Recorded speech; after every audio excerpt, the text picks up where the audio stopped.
Looking, going to throw one deep down the right sideline. Intended for deep. Catches it in stride.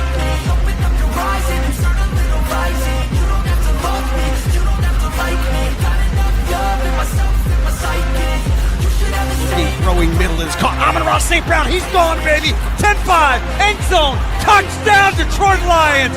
Gone. I'll be cruising in my lane fast, inside the 35-yard line of the Bengals. I've been working nightly. If you think you'll win, not fucking likely. I've been taking shots here, cold-blooded, icy. Watching numbers grow is what I call. He's gonna throw. Ball is caught. JSN near side. When they hype me, the following grows. They know first time in NFL history a team's been 5-5 with that scenario. Here's the pass over to Hunt.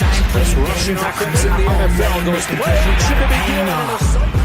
Turning losses into gains, I'm the best to make a change. I've been rocking this exchange. Popping off in this thing's gonna make a fucking name. Into the end zone, Devontae Adams with the I don't want that touchdown. cheap fame, no I'm not that vain. I just wanna be greatness.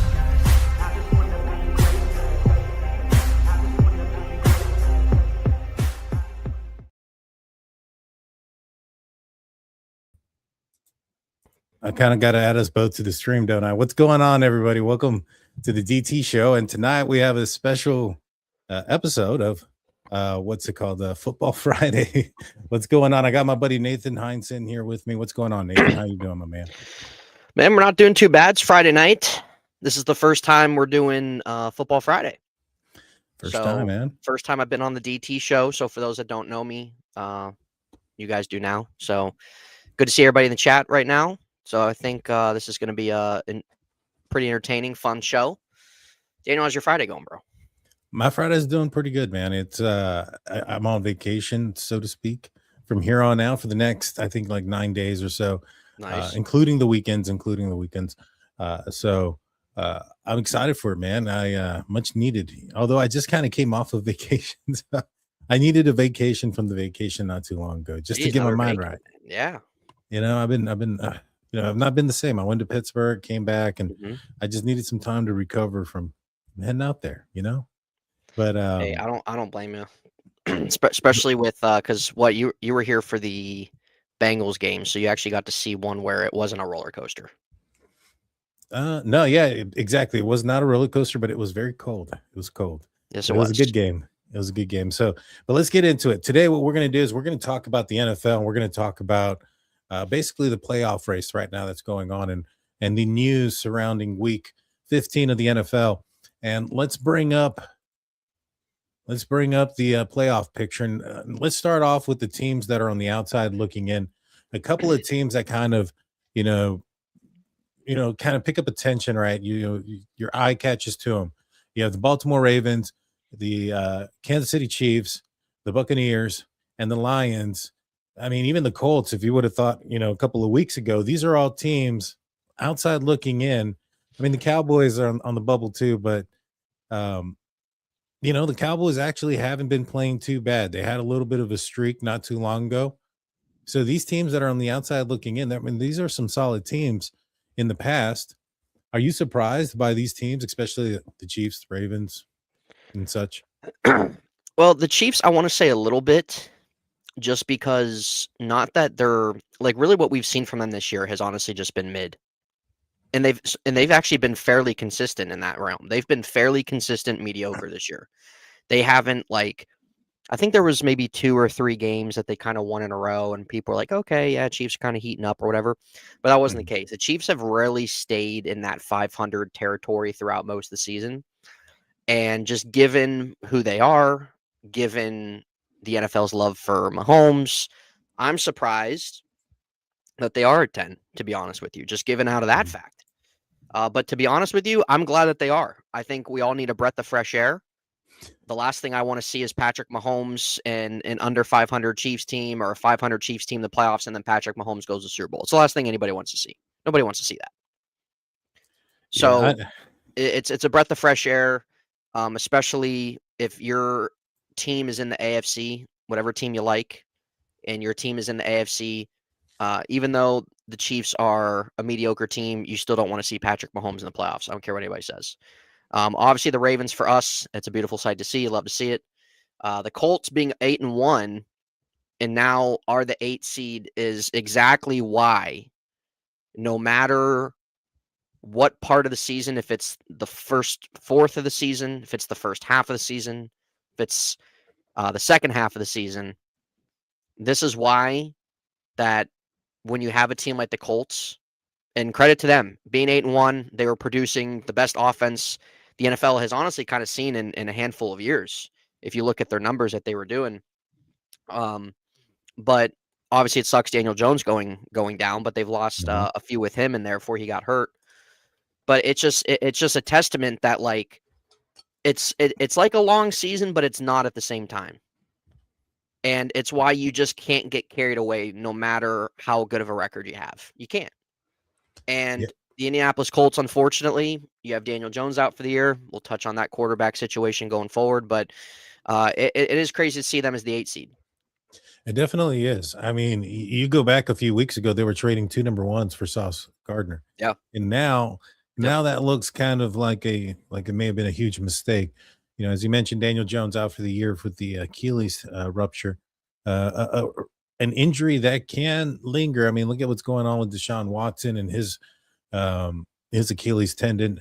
You know, he ended up having some sort of setback. I think his practice window was opened up not too long ago. But given how late into the season this is for Daniel Jones, I think this is something that's probably going to at least endanger the start of the season next year. You know, for sure, I would say the training camp. But I mean, you're looking at the first week of the regular season.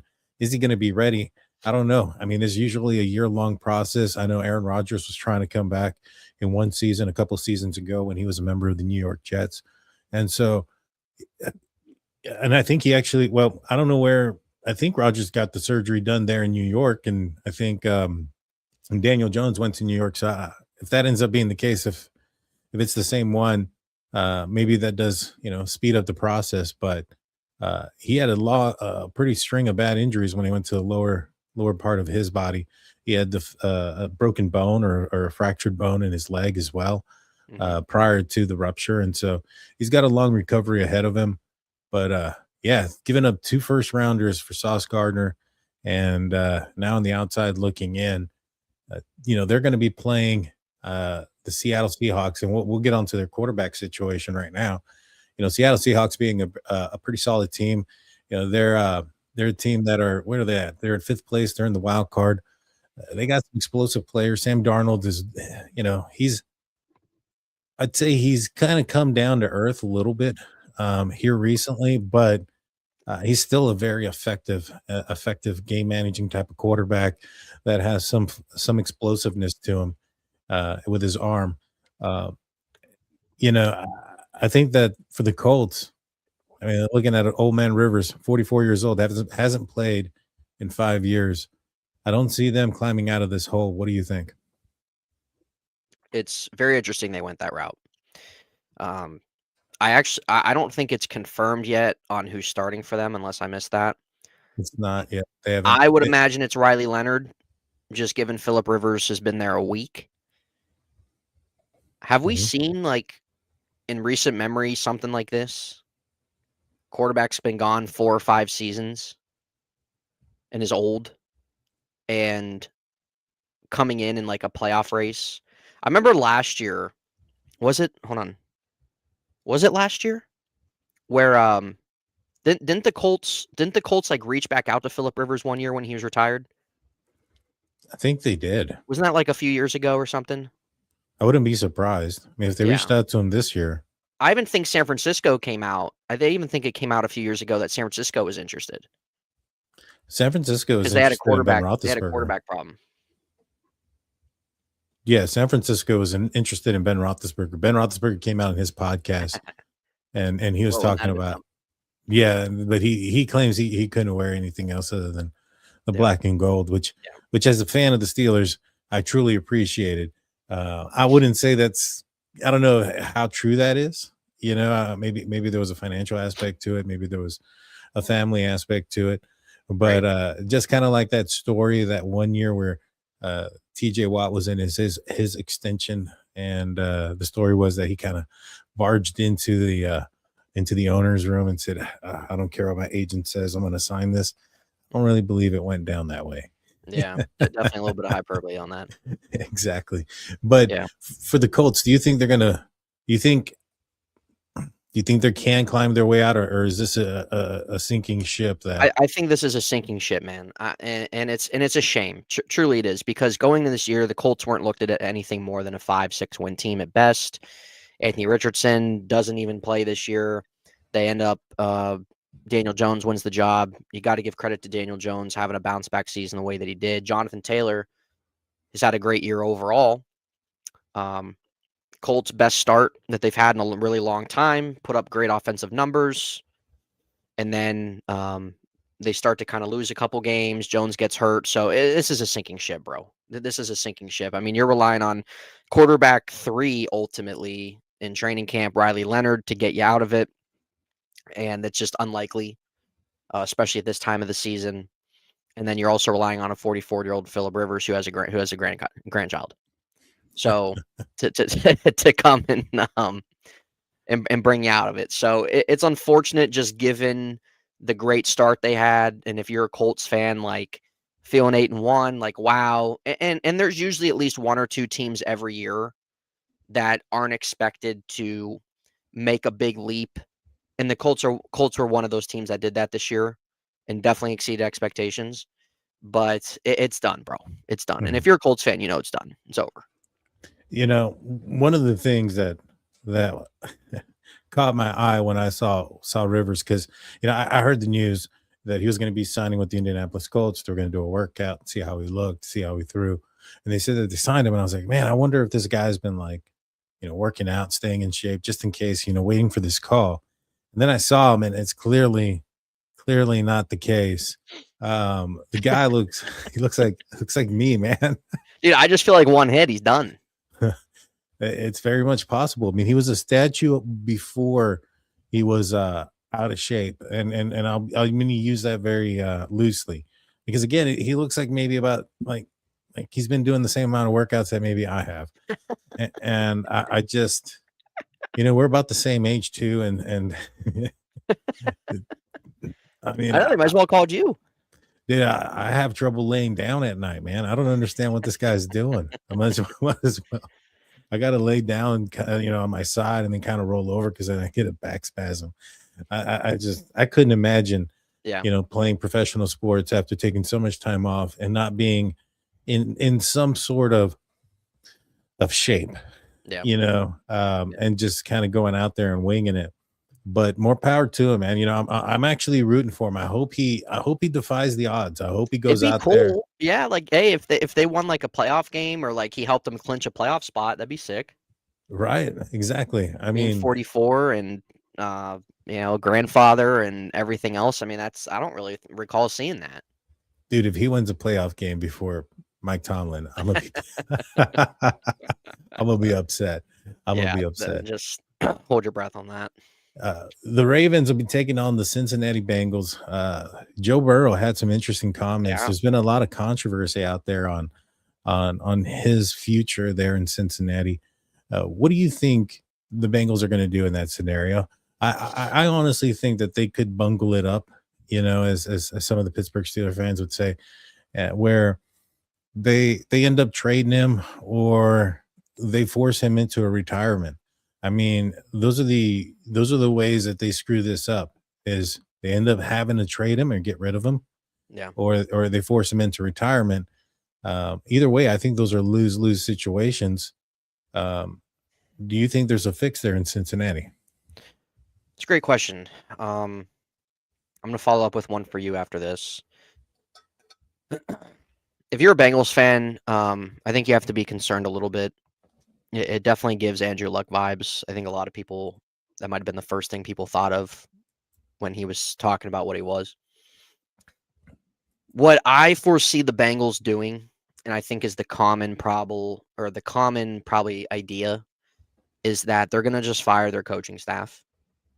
And they're going to try and, I mean, they've been investing their offensive line the last 4 or 5 years. They've been putting a ton of money into it, and it's just not working out. It's just not working out. Their defense is the worst in the league, and Joe Burrow has had a few really damaging injuries, which, I mean, like, who do you want to put the blame on for that? For these injuries? Offensive line? Him? The Right? Organization. So he just sounds he sounds tired, especially with the way that this last game against the Bills went. He sounds tired. This will be what, 3 straight years they've missed the playoffs? I believe so. Yeah, especially coming off that Super Bowl loss. So 3 straight seasons now. He sounds tired. He sounds defeated. He sounds like a guy that just doesn't really have a whole lot of faith in the organization to do what needs to be done. The Bengals are known to be one of the cheapest organizations in the NFL as it is. So I would love to see him get out of there and go somewhere else, but it's just hard for me to see that happen. I mean, Joe Burrow is still young. What is he, 27?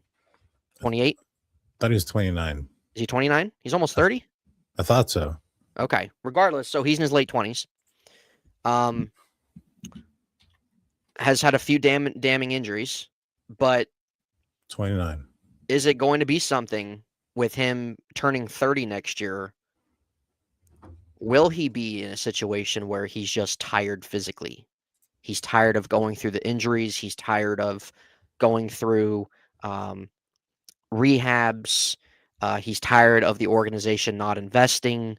Like, we don't know where his mind's at, but the press conference was very interesting, especially coming from a star quarterback like that.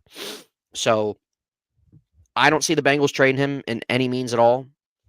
But will it, as you mentioned, will it be to a point of, even though if the Bengals are going to be reluctant, will it be a point where he's pretty much going to play their hand, kind of like Carson Palmer did?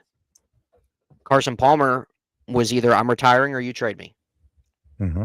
And they ended up trading him. And Carson Palmer kind of had a crappy year with the Raiders, but then the year after that, he went to Arizona for a handful of years and had a really nice stretch, got to an NFC Championship game, and was had 1 year, I think it was 2015, where he was one of the top MVP vote getters.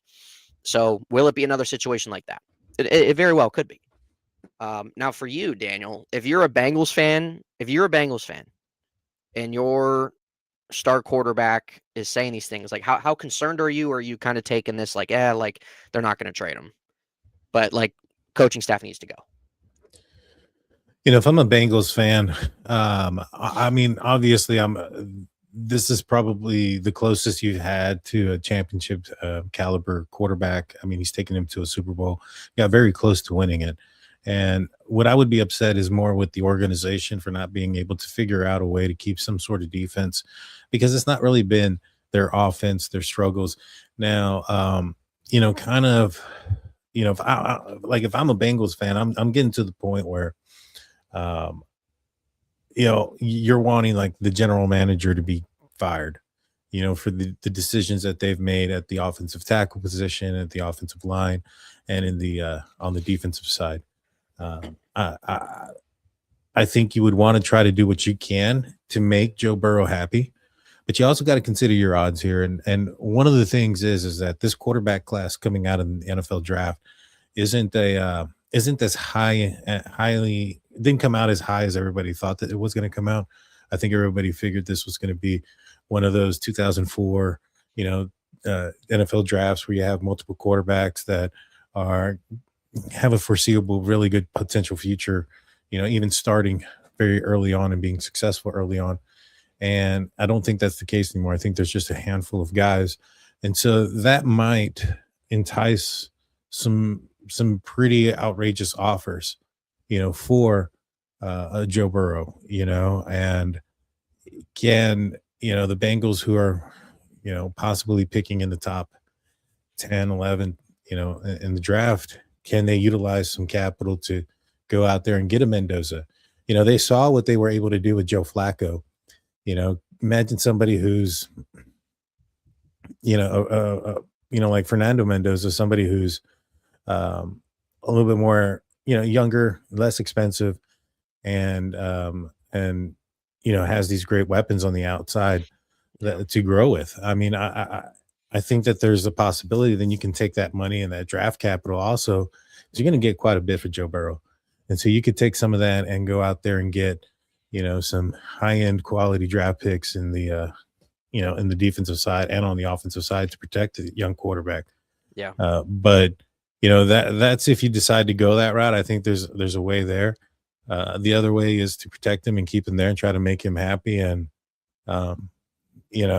they've kind of put themselves in a situation financially, Cincinnati, with paying Joe Burrow, Jamar Chase, Higgins, and I don't think they're going to play Henderson on the defensive side. I think this is going to be his last year. But Trey Hendrickson, Hendrickson, yeah. So I think that's where we're at on it. Yeah, I mean his season's done. Oh yeah, and so I don't think they're going to move on forward. I think they didn't give him an extension to next year. I don't believe. Maybe I'm wrong on that. No, just this year. So I think that relationship has taken its course. So it's uncertain. How do you make Joe happy with your hands tied based on the financial aspect that they've created, and or you blow it all up and try it again with somebody new and have some pretty good solid pieces for a young quarterback, in my opinion. Yeah, with those receivers on the outside. Yeah, there's gonna be a lot of chit chat coming in the off season. There's already been a lot of people already talking about it and who would be some good suitors and teams with all these draft picks and everything like that. It's just really a testament to this franchise, and I think every Bengals fan will just tell you that just how easy it's one of the worst franchises in all sports. I mean, it is. It's a place where you go to die at the end of the day. Nothing gets accomplished here. Nothing gets achieved ever. And the only one thing that they had was that one Super Bowl appearance that they lost. Yeah. So, and that's been already 4 or 5 years ago. That's true. That is true. And so I don't know what they're going to do, but I'm sure they're going to get a lot of calls. And I think Joe Burrow putting that out there is going to really start bringing in those calls too. Yeah. People are going to start checking it in. And you mentioned people are already throwing out possible suitors. One suitor, Pittsburgh Steelers now, they're going to have a quarterback question. It looks like they're probably going to be drafting in the 20s again, if maybe fingers crossed higher.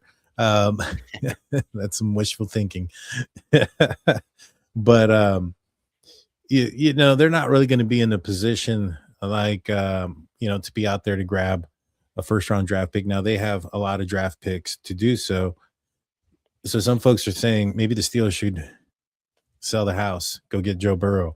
Cincinnati Bengals have been known to do some trades there with quarterbacks within the division there in the AFC North, getting Joe Flacco from the Cleveland Browns. Do you think that there's a possibility that would happen? There's no way. I don't think so either. There's just no way. There's no way. No. There's no way. The Bengals would be absolutely stupid to send him in their own division and the Steelers. I mean, honestly, if you're a Bengals fan and you would see on your phone Joe Burrow has been traded to the Pittsburgh Steelers, I mean, what's going on there?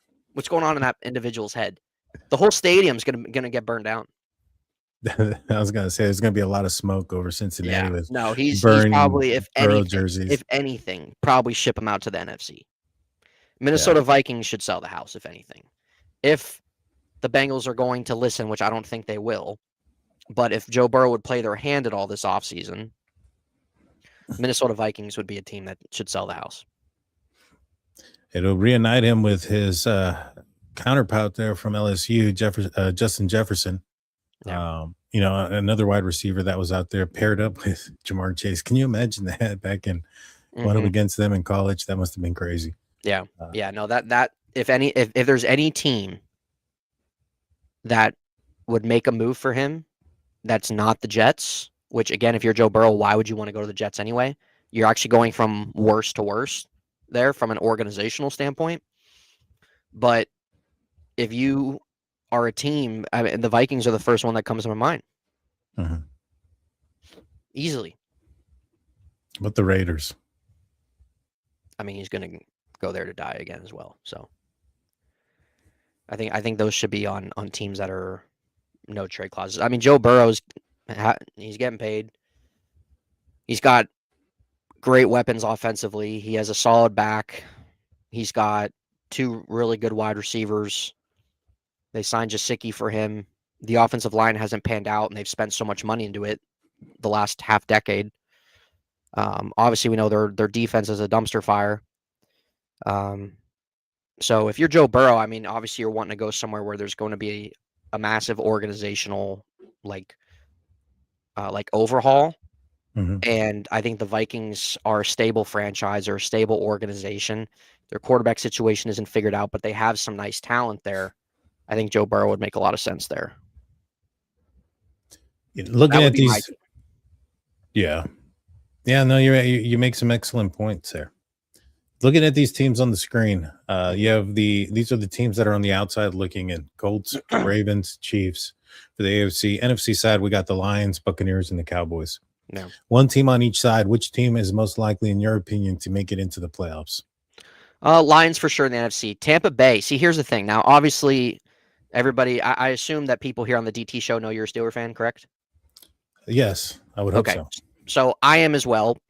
Obviously, this is my first time on this channel. So for those in the chat that are unfamiliar with me, Tampa Bay, obviously we know the Steelers started 4-1. Tampa Bay started 5-1 and they're 7-7. So them, the Steelers are pretty much in the same book. Started strong, massive collapse. Tampa Bay is going in the wrong direction right now. And I don't have a whole lot of confidence in them, especially, I mean, defensively, they're a mess. But Baker, the second half of the season, even pre-shoulder injury, has been disappointing. He had a strong first half. He was in there in the first half of maybe some names being thrown around for a potential MVP spot later in the season. And he's played very poorly. Then he banged up his shoulder, and he just hasn't been the same quarterback he was the first half of the year. I like the Lions, just given what they've shown us the last 2 years. There's a lot more stability there for them. They run a really strong offense. They're healthier. Dallas is interesting too because they've been playing better. But even with them, I just don't think that there's enough. I don't think they're going to win enough games. That's their problem. I think they've lost too many games up at this point. But also, too, I think for Dallas, like, their only way in my opinion, is going to be through if they can win their division. That's just my opinion. I think Dallas is more fun to watch than Philadelphia. I think it'd be great to see Philly choke it. So Dallas is, what are they, 6-6-1? Dallas is 6-6-1, and the 6-6-1, Eagles are 8-5. 8-5. Okay. So there's still some time. I think the Lions are the favorite, just given the structure there, given they're the healthier team out of the others. They have a better defense than the others. I haven't looked at the next 4 games for all these teams, but the Lions, I would trust them more than anybody out of those 3. That's just my opinion. So, and on the AFC side? And on the AFC side, out of these teams, well, to get in this is for the last wild card spot, who I think would have the most confidence. Is that what you're asking? Which one of these teams could find their way into the playoffs? Whether into the it's playoffs, regardless. Okay. Yeah. So the Colts we touched on earlier. I think the Colts are a sinking ship. I know you agree with that. They're a dumpster fire right now, unfortunately. The Chiefs are not winning their division. The Chiefs have been in this spot for most of the season where they have honestly been mediocre throughout the whole year.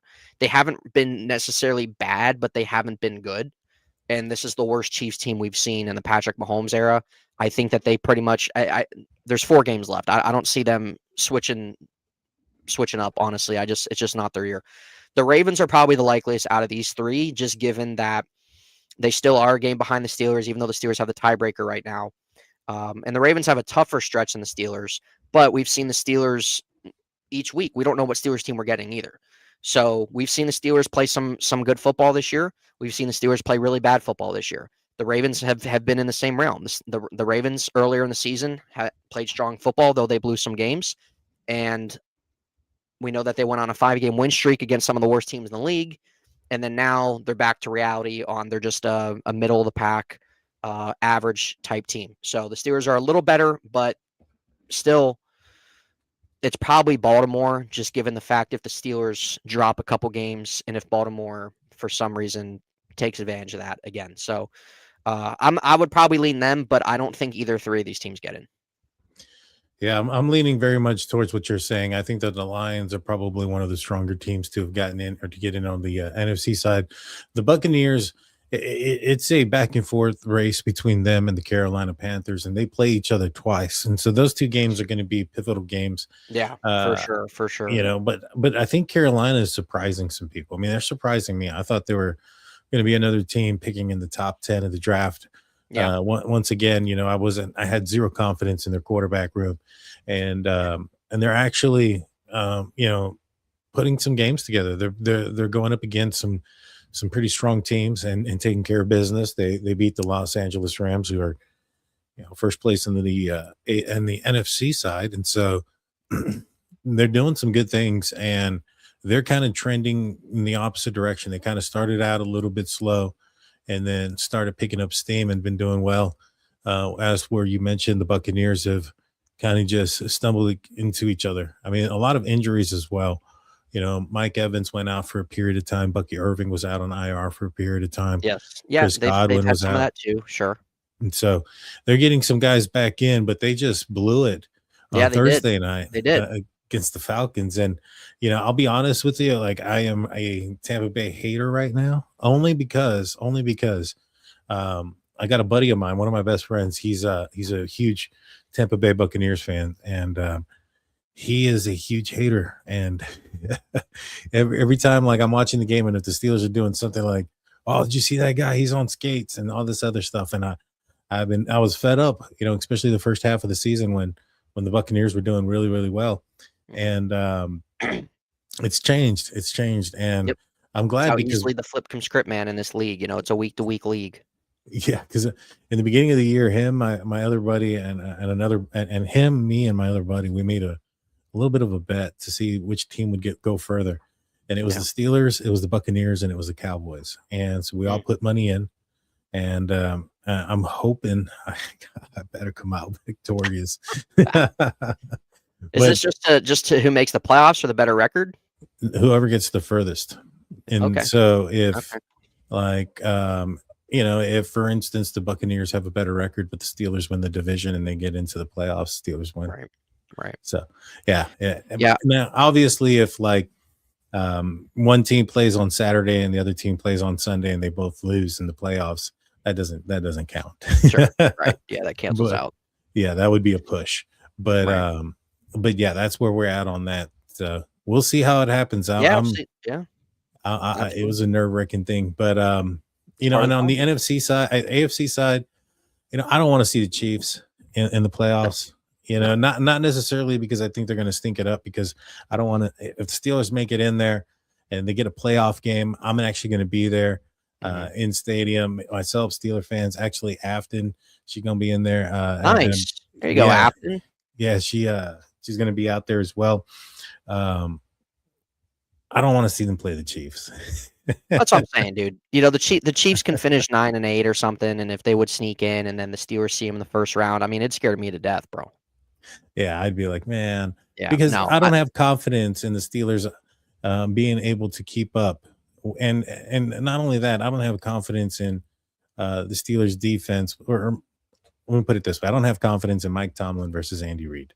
Yeah, that's just kind of where it is. I don't like that matchup. 100%, I agree with that. Yeah, I agree. So let's transition into the teams that are actually in the playoffs. Let's start off with the wild card. On the NFC side, we're going to start off in seventh. We got the Chicago Bears, which is crazy because this is how up and down this season is, or how one game can change. They went from first place to last in one game by losing to the Green Bay Packers. But they're in seventh. They're a little bit of a surprise team as well. 49ers, they've been pretty solid, and Seattle as well. I think they've had a very solid year. I think Sam Darnold has fit that offense and fit what they want to do. Him and Jackson Smith-Njigba, their connection is lit. The way I know is because he's on my fantasy team and he's helped me win many games this year. And so, any surprises here? I mean, to me, you have 10 wins, 9 wins, 4 wins already with these guys. Used to be you got to get to 10 wins to get to the playoffs. I don't think that's going to be the case anymore. I think you're going to need more. You really gotta credit San Francisco. They've been the most injured team the last 3 seasons, That's true too. and it is insane how many guys they're missing this season, and they've still been able to find ways to win with Mac Jones. So that goes a long way. It's brought them to 9-4, being in the wild card. Chicago, I think Chicago's a little ahead of schedule with their kind of trajectory I think they had when they brought in Ben Johnson. So I think they're a little ahead of schedule on that. Ben Johnson's fun to watch after games. Chicago's been deprived of good football for years, and it seems like that they're really kind of getting things in order, and things are projecting in the right direction for them for the future. But these teams, like it can easily switch up even after this weekend. So out of these ones here, out on the NFC, I like Seattle the best. I really believe in Mike McDonald as a long-term head coach for them. And in my opinion, they have the best defense in the NFL. They can put up points any given week. They've had a couple duds too. I mean, every team has, but they can put up points. I think they're a really well-balanced team. I feel like they play a lot of complete games. So I really like them definitely over San Francisco. Probably will put Chicago maybe too, just out of these 3 teams.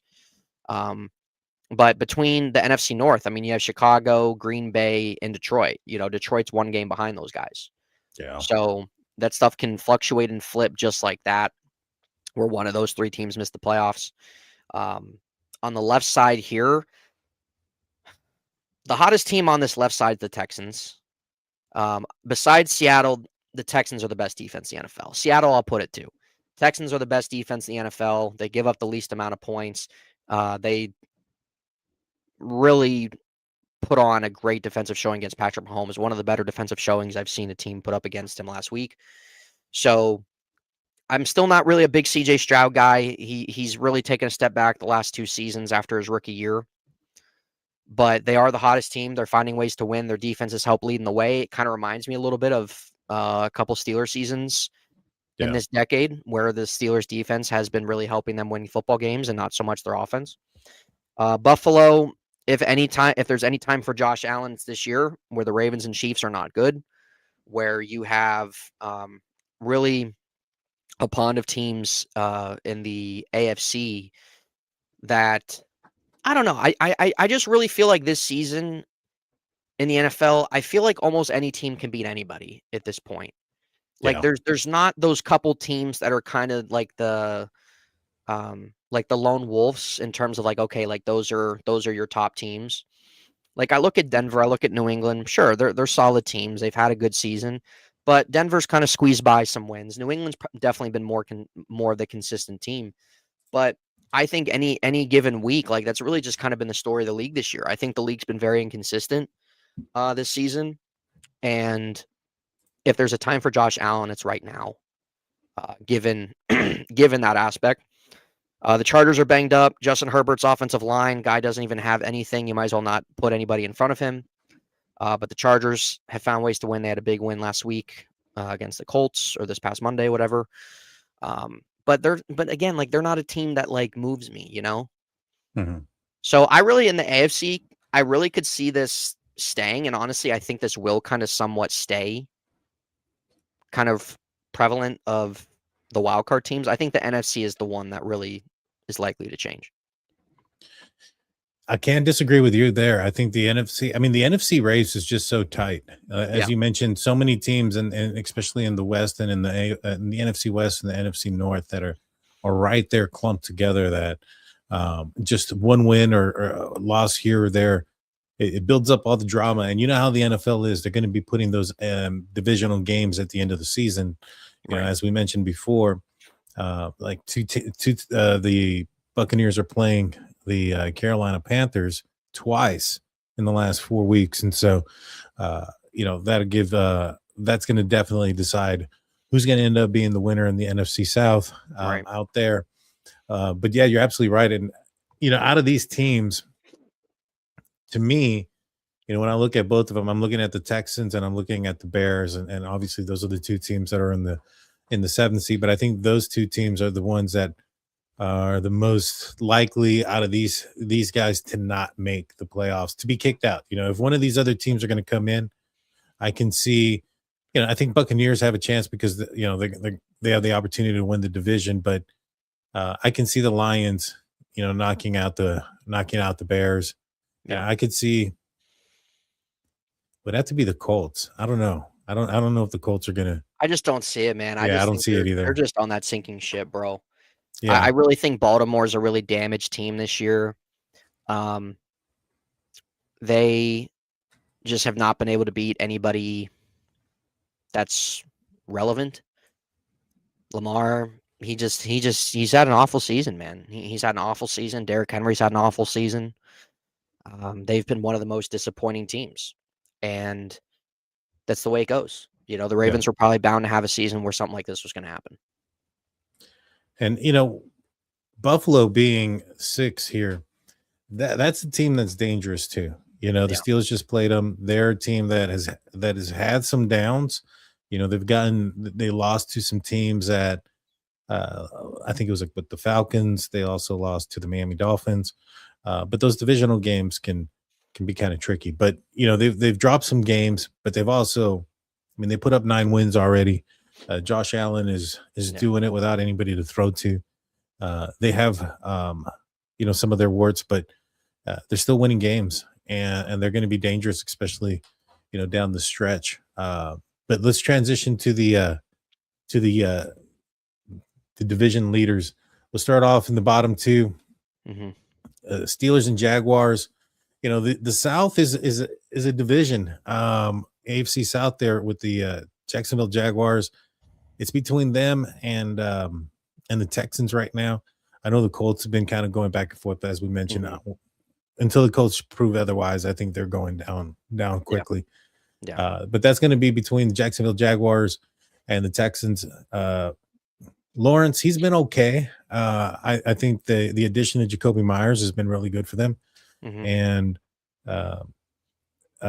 must be nice. Travis, yeah, because I have him on my fantasy team. And then Travis Etienne, he's also had a solid year for the Jacksonville Jaguars. The defense is doing okay. Yeah, big bounce back from last season for sure. Yeah, very much. I think they're going to end up taking the South. The Steelers in the AFC North, they got some bad news. TJ Watt is probably going to be down for a couple of games. It doesn't seem like it's going to be a season injury, but season ending. But he had an injury where I guess he was having some sort of like acupuncture type treatment done on his chest, and I guess it went too far, punctured his lung, tiny hole, but he required him to be hospitalized overnight. Had some sort of procedure done and is out and resting, but already ruled out for Monday night's game against the Miami Dolphins. Steelers' record without TJ Watt isn't the best. I think they're like 1-11 or something like that. Mm-hmm. This is down the stretch. Mike Tomlin has had some years where his Steelers teams have not done so well. They've completely collapsed down the stretch.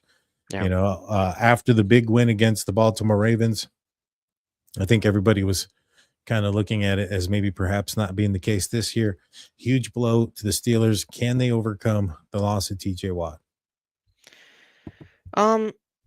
Yeah, I don't think that like kind of really everything that's kind of come out about it. I don't think like this isn't expected to be like a long-term thing, if he misses a week or two. They can. I think the Lions are a scheduled L. I think they've been a scheduled L before the season even started. Mm-hmm. The Steelers can win Monday night, 100%. When TJ Watt went down a few years ago, where he was out for a lot of part of the season, the Steelers didn't really have that strong depth at edge. Right now, you're going to have Nick Herbig and Alex Highsmith, and I feel really comfortable about that. Alex Highsmith had a really strong performance last week. Nick Herbig you can make the case he's been their best edge rusher this season. You could, for sure. So having Jack Sawyer there at third, he's still a guy in development, but I feel stronger. I feel more confident with him missing a game or two than I did in the past. TJ Watt has had a disappointing season. I think we all can agree with that. I think it's fair to say that we've seen him take a step back. So it is what it is. It's the way it goes. But I think that they definitely can make up for it. In Miami, I think Detroit a little tough. You got Jahmyr Gibbs and Amon-Ra St. Brown. Honestly, I think the Lions are going to cook this team. I really do. I think the Lions are going to cook this team. I think they're better coached. I think that they're a much more stable offense. But against Miami, coming to Pittsburgh, that's a game that TJ Watt can miss. Just my opinion. It is. I mean, right now, though, there's a concern with the running game. Derek Harmon, when he's been out for the Pittsburgh Steelers, for those guys made a paper. Derek Harmon? Yeah. I mean, the Steelers' first round picks have not had the best string of luck. Yeah, track record. Yeah, last couple of years been a little rough. First round picks, but he makes an impact when he's in there. So yeah, there's always at least one player that the Steelers draft in the top 4 rounds that goes down. Yeah, that has some injury issues, and Derek Harmon is that guy this year. He's been just kind of dealing with it for whatever reason. But when he's been in the game, the defense for the Pittsburgh Steelers against the run has been, above average. And with him out of the game, it has been at the bottom of the league. Yeah. And, I know right now that the Miami Dolphins, they have, Achan, and he's doing some good things, but he's dealing with some ribs. And it's supposed to be, I think the high on Monday is supposed to be like 18 degrees.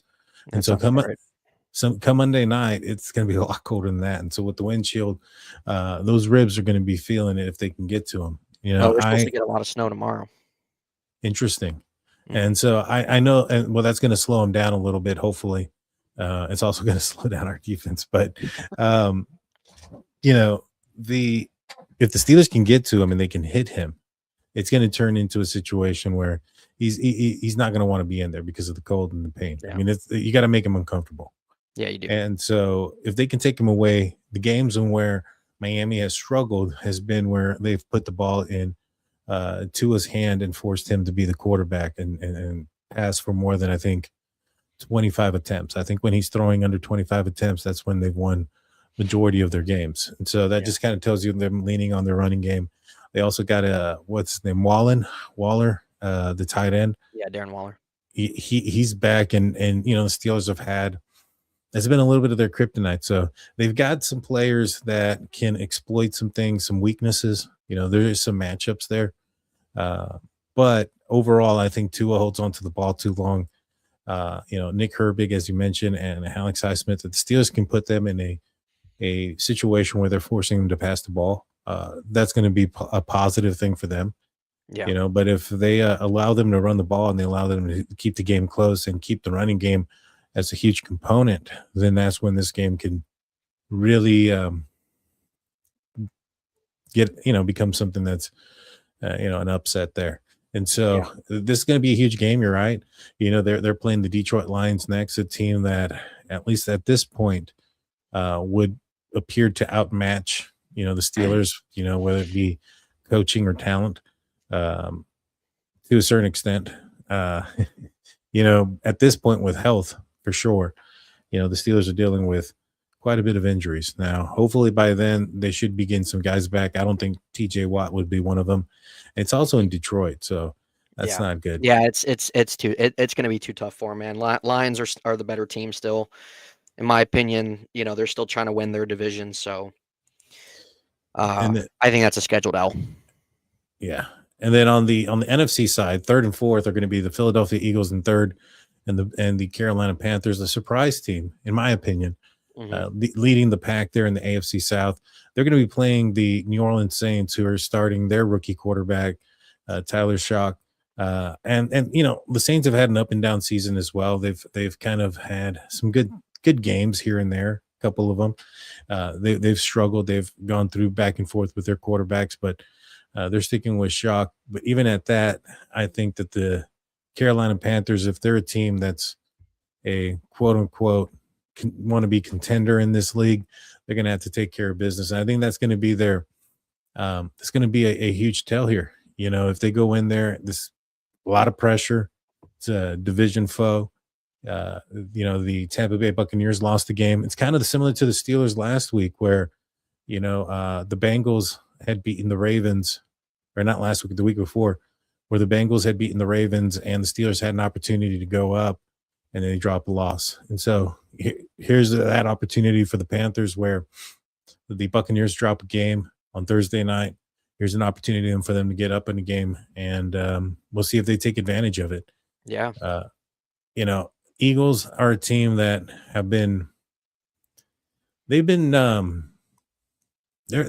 they're funny, man. They've done some good things, but they've also kind of not looked the same as they did last year. What are your thoughts on these two teams, the Panthers and the Eagles? Well, honestly, I think the Eagles are the most boring offense in the NFL. Jalen Hurts has been horrible. I think a lot of people agree. Like, I don't want to sit and say that Jalen Hurts is a bad quarterback, but he's a game manager that's got a lot of talent around him. Mm-hmm. That's what he is. Let's be honest about it. They're a boring offense. Saquon Barkley not anywhere near production level last year. I expect probably a lot of changes from them in the offseason. But the Eagles, we know, are very beatable as well. Personally, I would like to see Dallas come back and win that, just because I think Dallas is more enjoyable to watch. Just my opinion.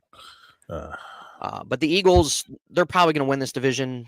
Dallas has only won 6 games. They've won 8. Eagles defensively are definitely vulnerable. Their defense is pretty low as well, statistically, in the league. Carolina, it's actually kind of nice to see. They're probably not going to win a playoff game, but I mean, I don't necessarily want to say that. I don't necessarily want to say that, because anything can happen, especially how this season's gone. But let's be honest, this is going to be Carolina's and Bryce Young's, and having their new coach and everything like that, their first year. So it is nice to see Carolina actually have a step forward and have a direction. The last 2 years, Bryce Young has been crapped on. Oh, they should have took CJ Stroud, blah, blah, blah. Well, Bryce Young's looking better than CJ Stroud, in my opinion. And Bryce Young, if you look at his numbers and his stats, when it comes to coming from behind in crunch time, he's been one of the best. He's been one of the best. So Bryce Young's been playing at a solid level the second half of the season. Carolina has some young dogs on their defense. I think it'd be cool for them to win their division. They were projected to finish last or second to last again. So, yeah, Dallas is more enjoyable to watch. Their defense, Christine pushes the ball down the field, and it's definitely been more enjoyable than watching the Eagles. So I don't like either team. I've enjoyed George Pickens losing it. Yeah, no, CeeDee Lamb and George Pickens are a lot more enjoyable to watch. But with that being said, Carolina and Tampa Bay, it's definitely, what'd you say? They have 2 matchups left? Yeah, they got 2 games to play in the last. They have 2 games to play. All right, so that's gigantic. Truly, that's gigantic. Really, I like Baker Mayfield, but it would be cool to see Carolina get in and, again, kind of have themselves a little bit ahead of schedule with their direction. They've been in just such poor territory. Again, they're another just terribly ran franchise. So if they're able to be ahead of schedule and able to make it to the playoffs with year 3 Bryce Young, who has definitely made steps of improvement, which is what you want to see as a Panthers fan, and a young defense, I mean, hey, that's a win in itself. So even if they don't win a playoff game. Yeah, if they get in, I'll be very happy, because that means the Buccaneers didn't, and I'd be $100 richer. Yeah, make a little cash, bro. Yeah, you know it. I don't disagree with you with the Eagles. I do disagree with you as wanting the Cowboys into the playoffs. I live in Texas, man. I don't want to hear that noise. Yeah, that's understandable. Listen, I'm all the way out here in PA, bro. So it doesn't affect me the way it would affect you. I just think the Eagles are boring to watch. I really do. Saquon is just he has not been anywhere near his electrifying self. Jalen Hurts is just very boring to watch. AJ Brown cries. They're stale. They're stale offense. They're not enjoyable. They run the tush push every other play. It's not fun. at least with what we've been able to see out of Dallas's offense, they can score points. They're more consistent at it. In terms of the long ball, pushing the ball, not running a tush push or anything like that, not having Jalen Hurts freaking run as he does. I just think that and I don't think Dallas Dallas isn't a very good team either. You know, Dallas is middle of the pack too, and they've blown some games this season as well. But if I have to pick one out of the two, I like Dak more than Jalen Hurts. Sorry. I will say this, that apparently Jalen Hurts would have had a higher QBR had he spiked the ball every play the last game he played. I think that's what I saw Pretty stat bad. or something like that, because he threw like 4 interceptions, something like that. That's pretty bad. Yeah, and then AJ Brown is just he's not been used. He's on my fantasy team, and he was one of the first receivers that I drafted. Yeah. And one that he rarely saw the field after the first few games. I was like, what's going on? I'm losing. Yeah. I'm going to lose because of this guy. And so, not to his fault. I just don't know if his quarterback's been figured out and if they're being manipulated to throw in the inside, or, how the Steelers have been manipulated to throw into the outside and avoid the middle of the field. Right. And those type of things. I just wondered if that was maybe similar case, but he's had 1 or 2 games here, but yeah, I think they're going to have some overhaul at the end of the season. I agree. And I'm not hating on Jalen Hurts. The guy's won a Super Bowl. Yeah. But he has a lot of talent, man. He came into the Eagles where they were already in a direction of where through their drafts, they already kind of had a lot of things built. They already kind of started to build a little bit of foundation there. Didn't really start his first year, and then they were aggressive, bringing in Saquon and AJ and those guys. So Jalen Hurts is a decent quarterback. He's an average quarterback, which there's a lot of quarterbacks in the league that are, average quarterbacks, whatever. But he's not this guy that I think is going to lead you on his own. He's not. Mm-hmm. He's not. So, and he's just had a horrible year. Christine, totally makes sense. That's totally fair. Makes sense. So I'm sure you'd much rather see the Eagles there for sure. Yeah. I think it's time for Jerry Jones to get his diaper on, to be honest. Don't disagree there.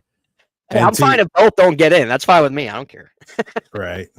And to round off the 2 top teams on either side, you have the Los Angeles Rams and the Green Bay Packers on the NFC side, the Broncos and the Patriots on the AFC side.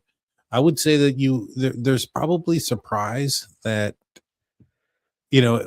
I would say there's surprise that with these teams at where they're positioned at right now, if you would have been looking at this at the beginning of the year, maybe not so much with Green Bay.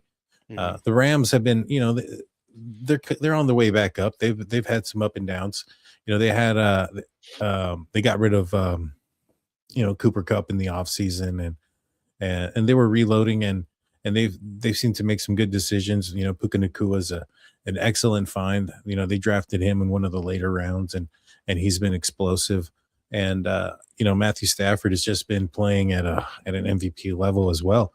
And so maybe the Rams, and the Packers are a team that you thought might be in the NFC, playoff picture, but sitting at the top, with you're going into it with the likes of Detroit and the Eagles, maybe a little bit of a surprise. I know for sure I'm surprised that it's the Broncos and the Patriots, the 2 top teams on the AFC side.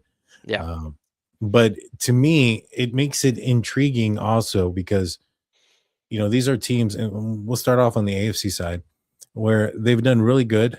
Bo Nix has done really well. Drake May has done really well. I think that the Patriots are coached very well with Mike Vrabel.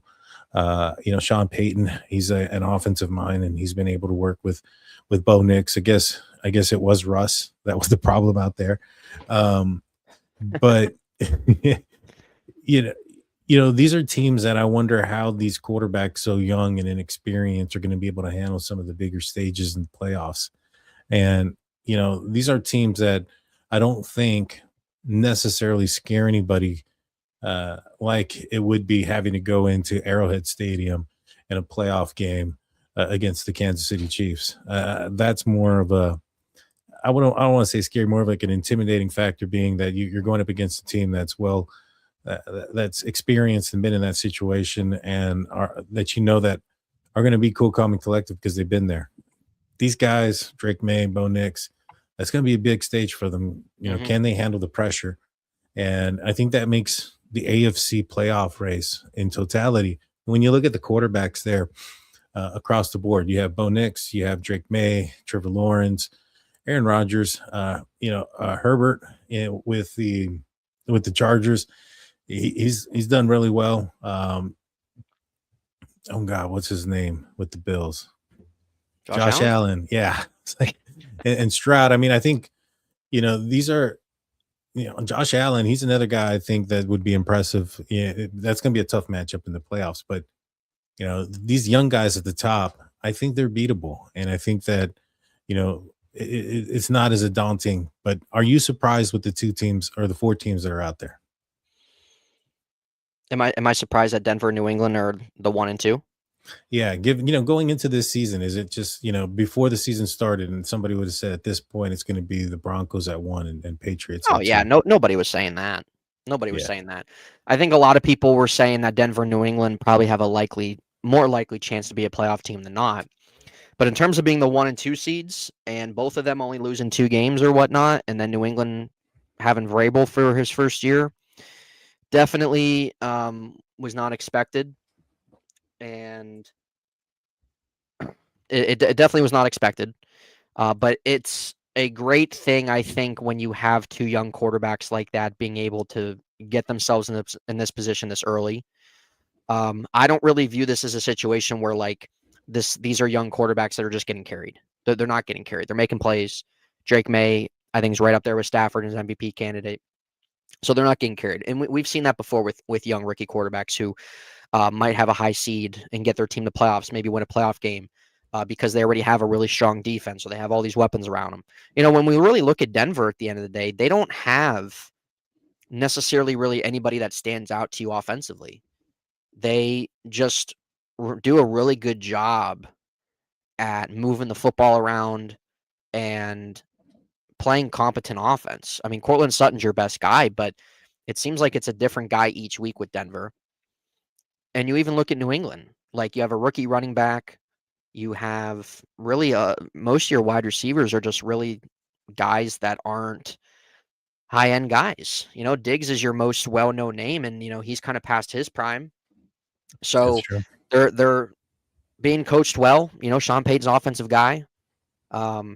They've been developing from year 1 to year 2. I think Drake May's obviously been better than Bo Nix this year, and I still think that there's some things about Bo Nix that are a little questionable, but it's definitely encouraging as a Denver fan organization that really since Peyton Manning retired, they have gone through so many different quarterbacks, and it came to a point where they took Bo Nix, strong arm, big guy, and it's kind of working out for them so far. They have a top 5 defense as well.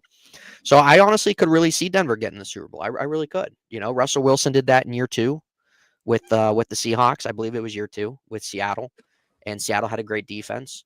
But Russell Wilson also was playing really good football as a young quarterback. So it can really be a situation like that. So I don't really think anybody saw that, but it's a big leap, and it's gonna bring more interest in the offseason from other guys to want to hop on. That's We true. really could start to see, and honestly, it's good. But Buffalo needed some competition in that division. The last 5-6 years, that AFC East division was terrible. So That's it's true. good to see New England be the team that is kind of stepping up to the plate and has fast-tracked themselves. Coaching change after the first year with Gerard Mayo, draft a young quarterback. You have a defense that's coached up well, but the Patriots, they don't have those standout guys like other teams have. They're just playing solid all-around football, and everybody is stepping in. I agree. They're playing solid football, and I think that they're good. Obviously they're in the position that they have because they've had such a good year. What I'm saying is I want to see how they play under the lights. When the stage is big, because in the end of the day, I look at some of these. I look at them as Bo Nix and Drake May. I'll ask you if it's the championship game and it's last drive of the game. Are they going to be your first two quarterbacks that come to mind, even in the list here? Mm-hmm. I'd probably, go with Josh Allen or Patrick Mahomes or even Aaron Rodgers. Prime Aaron Rodgers. Oh yeah, for sure. That's a no-brainer. Yeah. I don't know about, now, although he's done pretty good. What about the Rams and the Packers? Do you think that when it's all said and done, these are going to be your first round and second round? These are going to be your first and second seed NFC teams, or do you think there's going to be some more movement there? I mean, the NFC North is not over. Mm-hmm. So I am not going to pencil the Packers in as that second seed. They got Denver. Green Bay has been a team as well that can come out and look like the best team in the league, and they can come out and look like the worst. So I am not penciling them in as that 2 seed. I think that this NFC North division can really shake up this last month. 4 games are left. The Rams have been the most consistent team in the NFL all year. Stafford's going to win the MVP.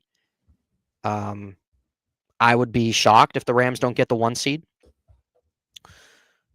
I think the Rams, in my opinion, are the Super Bowl favorite. I think they're the favorite to come out of the NFC. But I'm not penciling in Green Bay at all. So I think you'll see the Rams as the 1. They'll get the home field advantage. But they've been the most consistent. There's been so many teams. This year the league's been an inconsistent league, man. I think outside of maybe a few teams, I think really any team has really been able to kind of beat one or the other. And I think we've seen a lot of kind of mediocre football a lot this season. Mm-hmm. I just feel like whenever we watch these games each week, like there's one week, hey, this team looks great. The next week, that team looks horrible. So it's not just the Steelers, it's league wide pretty much, bro. So it's just how the cookies crumbled this year, man. But the Rams have been the most consistent. New England and Denver's right there behind them, I think. Yeah, so that's kind of what I'm looking at. Teddy, what's up, bro? Steelers freak. Appreciate you being here, man. Good to see you. Good to see you guys. Good to see everybody. And so yeah, to me, it's very much going to lead to a playoff. Teams that are in the playoff run, that any team can really win any of those games. I don't think there's going to be a strong team where you're going to be super blown away if the home team loses or the visitor. I don't think there's going to be anything that's going to be too upsetting, so to speak. Like, oh man, that came out of left field.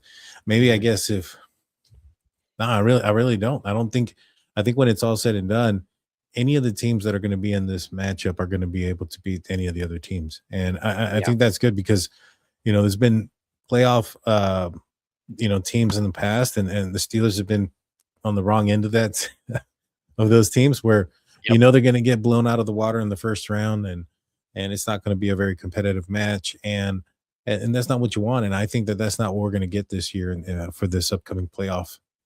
Now let's do some predictions for the rest of the show. Let's look at DraftKings and what they have to. Oh man, I hope they didn't change it on me. Where'd it go? Okay, so let's see if it brings it back. No, I don't want to log in. All righty, so we're going to start off with the Eagles and the Las Vegas Raiders. It looks like the Eagles here are 12.5-point favorites at home against the Raiders. Are the Raiders playing Super Bowl quarterback Kenny Pickett in this game? Yeah. Kenny's starting. I think Axeman, are you a Pickett fan, bro? I've been seeing your chats, man. This is actually going to be kind of interesting. Eagles heavy favorites, no doubt about it. Totally understandable. This is going to be Kenny Pickett's first start, I believe. Like legit, like first start, right? I mean, did he start a game with the Eagles last year? I think he did. He started started one game with them last year. I think, and then he got hurt. Yeah, so I can't remember exactly what he did, but this is his first. So he has started 2 games since 2023. This is his second game, right? Yeah. Yeah. Yeah, I think so. I think you're right. But No more second or third. points. So Axman has a lot of faith in Kenny Pickett to cover the spread for the Raiders. Well, the Eagles' offense haven't been great. No. Eagles are heavy favorites, understandably so, and they're home. I think the Eagles win this. I do. So I'm going to go with the Eagles. I could possibly see Kenny maybe giving a tad bit of a spark here. We see that a lot of times.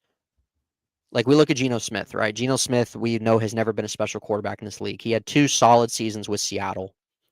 But absolute dumpster fire this year with the Raiders. They're probably going to move off him this offseason. But whenever we see a quarterback like that get benched and there's a guy that comes in, we usually see a tad bit of a spark for a short period of time, maybe for a week or two. So I could maybe see something here, but I'm not going to pick against the Eagles at home. Yeah, I agree with you. I think that if Kenny Pickett had been the quarterback for some time now, I think that also, putting film and tape down as him being the quarterback of the Raiders and how he runs the offense and how the offense runs through him would have been a thing there for the Eagles. The unknown aspect, not knowing what he's good at, what he's going to throw, what his hand can't cover the ball. At least his hand can't even cover the ball, let alone the spread. But I just think that I think you do have a point there. I wonder about the temperature and the weather. When Kenny Pickett played with the Steelers and he went to Philadelphia, it didn't end out so good, and he really struggled throwing into the wind. If they force him to put the ball on his shoulders, he makes mistakes. He can also be a bit of a gambler. But I do agree. I think the Eagles aren't, they're not doing so hot offensively right now. This could be a get right game for them, but I think that this is a game that they win. I just don't think they're going to win by 12.5 points. Right. Yeah, I hear you. I mean, hey, Axman, we'll come back, bro, and we'll kind of see what happens, man. So good luck with the parlay, brother. Yeah, let's do it. We're going to do this every Friday, guys, until the end of the year. Football Friday till the end of the season. I like it. Next game is going to be Buffalo at New England. This is Buffalo is a 1.5 point favorite. Why did I think? Who does Baltimore play this week? Baltimore plays the Bengals. The Bengals. Right. Okay, they play New England next week, I think. Mm-hmm. Interesting game. New England trying to get in the first. Buffalo trying to keep in the wild card race. In New England, oh man, I think there's a lot of factors you can break down toward either way. But I'm telling you, bro, I have not liked what I've seen from the Bills, man. Yeah. New England's defense is very respectable. It's in New England's division game. I don't think Buffalo is going to make a lot of noise here. I'm going to go with the Patriots. I think they keep their winning streak going. I think they stay hot. And again, they've been one of the more consistent teams on the year. So I'm going to go with Patriots, bro. This is going to be a game to watch. This is going to be this is a divisional game. There's a lot riding on this game. If Buffalo goes in there and they beat New England Patriots, I think they're only a game behind at that point, for the division. I don't know if this is their first game or if they have another game on the schedule against each other or not. But, this is going to play a pivotal role there. And as you mentioned, I think the Patriots still have to play the Ravens, and then, their schedule's not easy. So this is going to be a huge game. It's at home for New England. I'm gonna say the Bills win this game. I got more faith in Josh Allen's. I know that, and Josh Allen. I know that Drake may have had the better year so far this year, and things like that. I just feel that at the end of the day, I have a little bit more faith in Josh Allen and what he can do, and I think he'll figure it out. and they're going to bring that race is going to be real close. It's going to go to the end, the last game of the year for the AFC East. The next one, the New York Jets at the Jacksonville Jaguars, 13.5-point favorites for the Jacksonville Jaguars at home. So what's the name of this guy starting for the Jets? Braden Cook or something? I think so, yeah. Yeah, I mean, this game's cooked. It's a Jacksonville heavy favorite. Jacksonville is going to win this game. Jets at this point, they're just playing for draft position. Aaron Glenn needs canned, by the way. I'm not a guy that likes to fire coaches after the first or second season, but this guy needs canned, just the same way Gerard Mayo got canned. Jacksonville's got this in the bag. It's not going to be a close game. Yeah, I can't disagree with you when the head coach of the New York Jets race to win the South. Yeah, when the New York Jets head coach is talking about making a return at football because Phillip Rivers isn't. I know it's a joke. Yeah, I mean, it's a joke. But you're focusing in on more than that. I mean, look at Mike Tomlin's reaction. I mean, he didn't even know. Yeah, literally. And so, I mean, I'm sure now he probably would have found out had they not asked him when they asked him. But I think you're right. The whole Jet situation has been a dumpster. The quarterback situation has been. And it doesn't change. It doesn't get any better. The Jets have gone through quarterback after quarterback for how many years? I mean, we're going over 2 decades now of that, longer, where they just have never been able to have a solidified guy. They're never able to get coaching right. They're never able, they can get some talent, a little talent here and there, but they trade those guys away. So, but you think they cover the 13.5 points? I'm gonna say Jacksonville covers. Good deal. Jacksonville wins by 2 touchdowns. You think so? Since I think they do. Pretty much it. I think they do too. I think I need to go and adjust my fantasy defense. Jets are a dumpster fire, Christine. Yes. And it's just not going to change. What do you think about the fact that with Justin Fields and how that saga went? It's sad, bro. It's sad. It is. Yeah.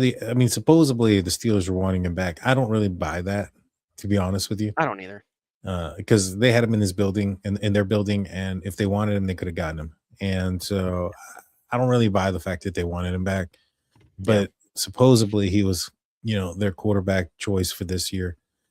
Seems like things went well for the Steelers in that decision, so to speak. I mean, I think if the Steelers went out there and got either, I know they were interested in Sam Darnold, and that would have been interesting. If he would have ended up with the Steelers, I think. How do you think that would have gone? Just kind of getting real. I don't think it would have gone well at all. I think what we're seeing Sam Darnold in Seattle, Minnesota, he wouldn't do with the Steelers, man. The Steelers are a Stone Age offense. That's true. They are. It doesn't matter. It doesn't matter who's in there.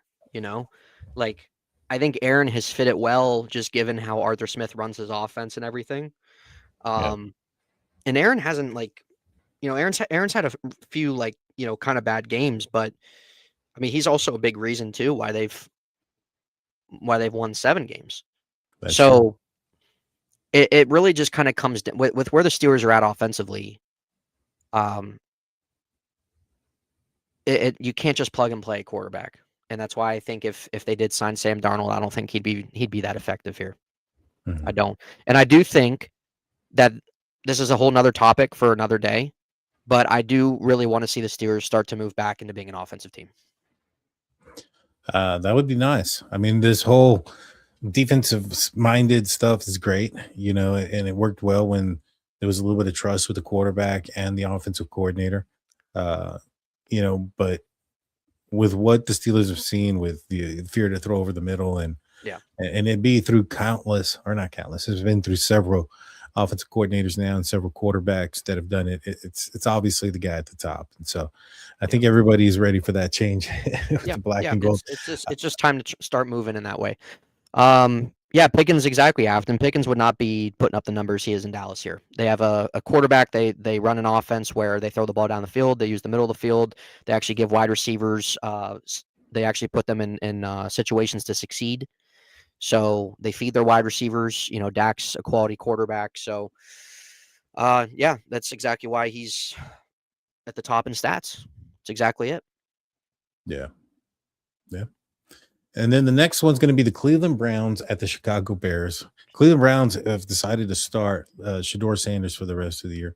Do you think that's a decision that they've already given up on Dylan Gabriel? Yeah, I mean, I still don't understand that draft pick in the 3rd round.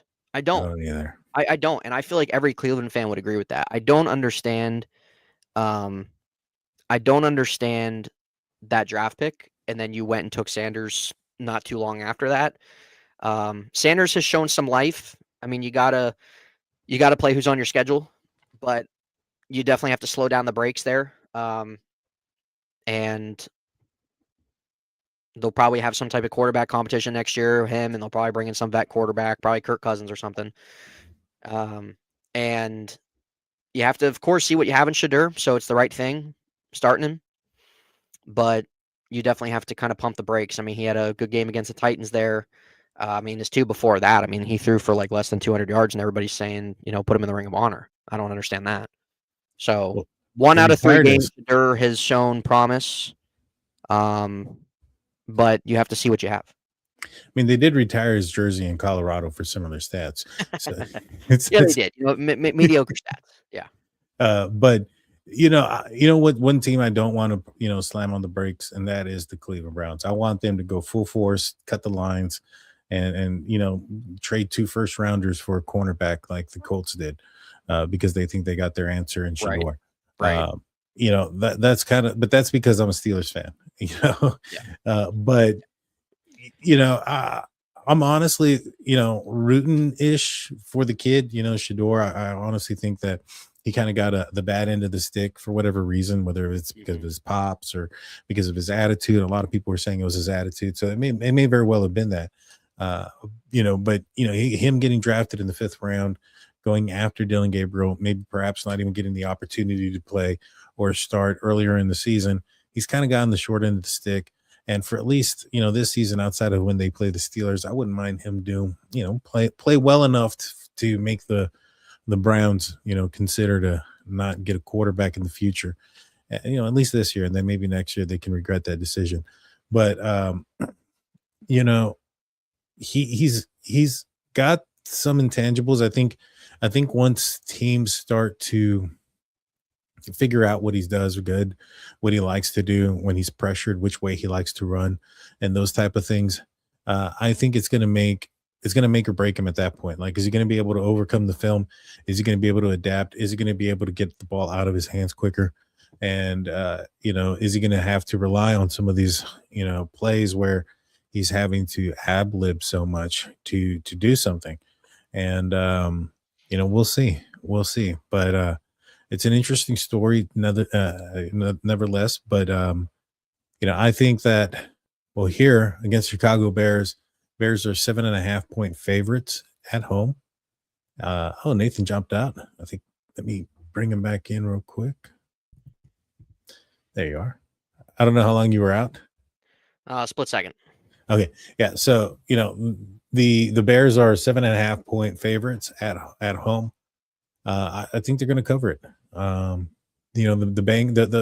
Browns have a solid defense, but in the end, I think that, the Bears will end up beating them and covering the 7.5 points. What do you think about the matchup?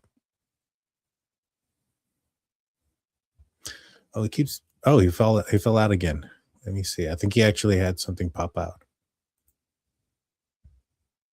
Okay. He's got to change his laptop real quick or charge it. He'll be right back.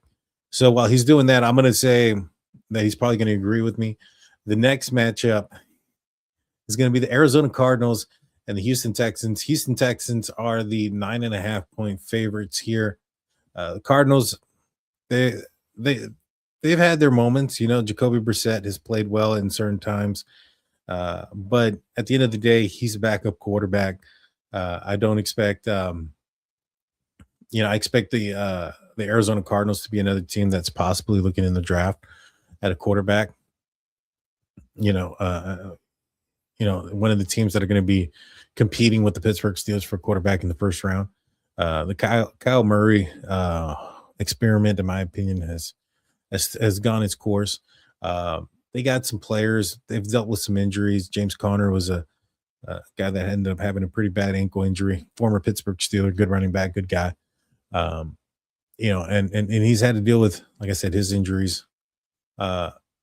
Houston Texans, they're bouncing back now. I don't have a lot of faith also in their quarterback, CJ Stroud. He's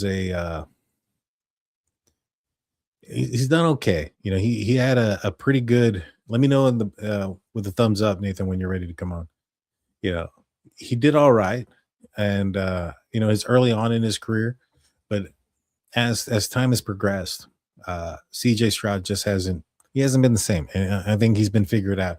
I think Ben Roethlisberger once said it great. I think it was about RG3, because RG3, Robert Griffin III, was doing well, and Ben Roethlisberger was asked, I think, shortly into maybe towards the end of that first season for RG3, what his thoughts were, and Ben was ridiculed because he said, "Well, ask me in 3 years if he's still relevant," or something to that effect. And sure enough, he wasn't. But Ben got ridiculed for it because of the comment or whatever. But just a couple of games of looking good doesn't mean much. A couple of years ago, Will Levis looked pretty good, and look where he's at now. And so, what do you think? Just to kind of go back, Browns and Bears, the 7.5-point favorites for the Bears. Do you think the Bears cover? 7.5. Yeah. I mean, they're in Chicago. Let's see, what is it, under 3.5? I mean, I don't really know what the weather is in Chicago, but it shouldn't really matter, just given what Cleveland plays in. I would say, just kind of going off a prediction here. I don't know. I'm gonna say a little bit of the Shadur hype continues for another week, and I'm gonna say the Browns cover. So you think that do you think they win? The Browns? No, I'm gonna still say Chicago wins. Chicago wins, but the Browns cover the points. Gotcha.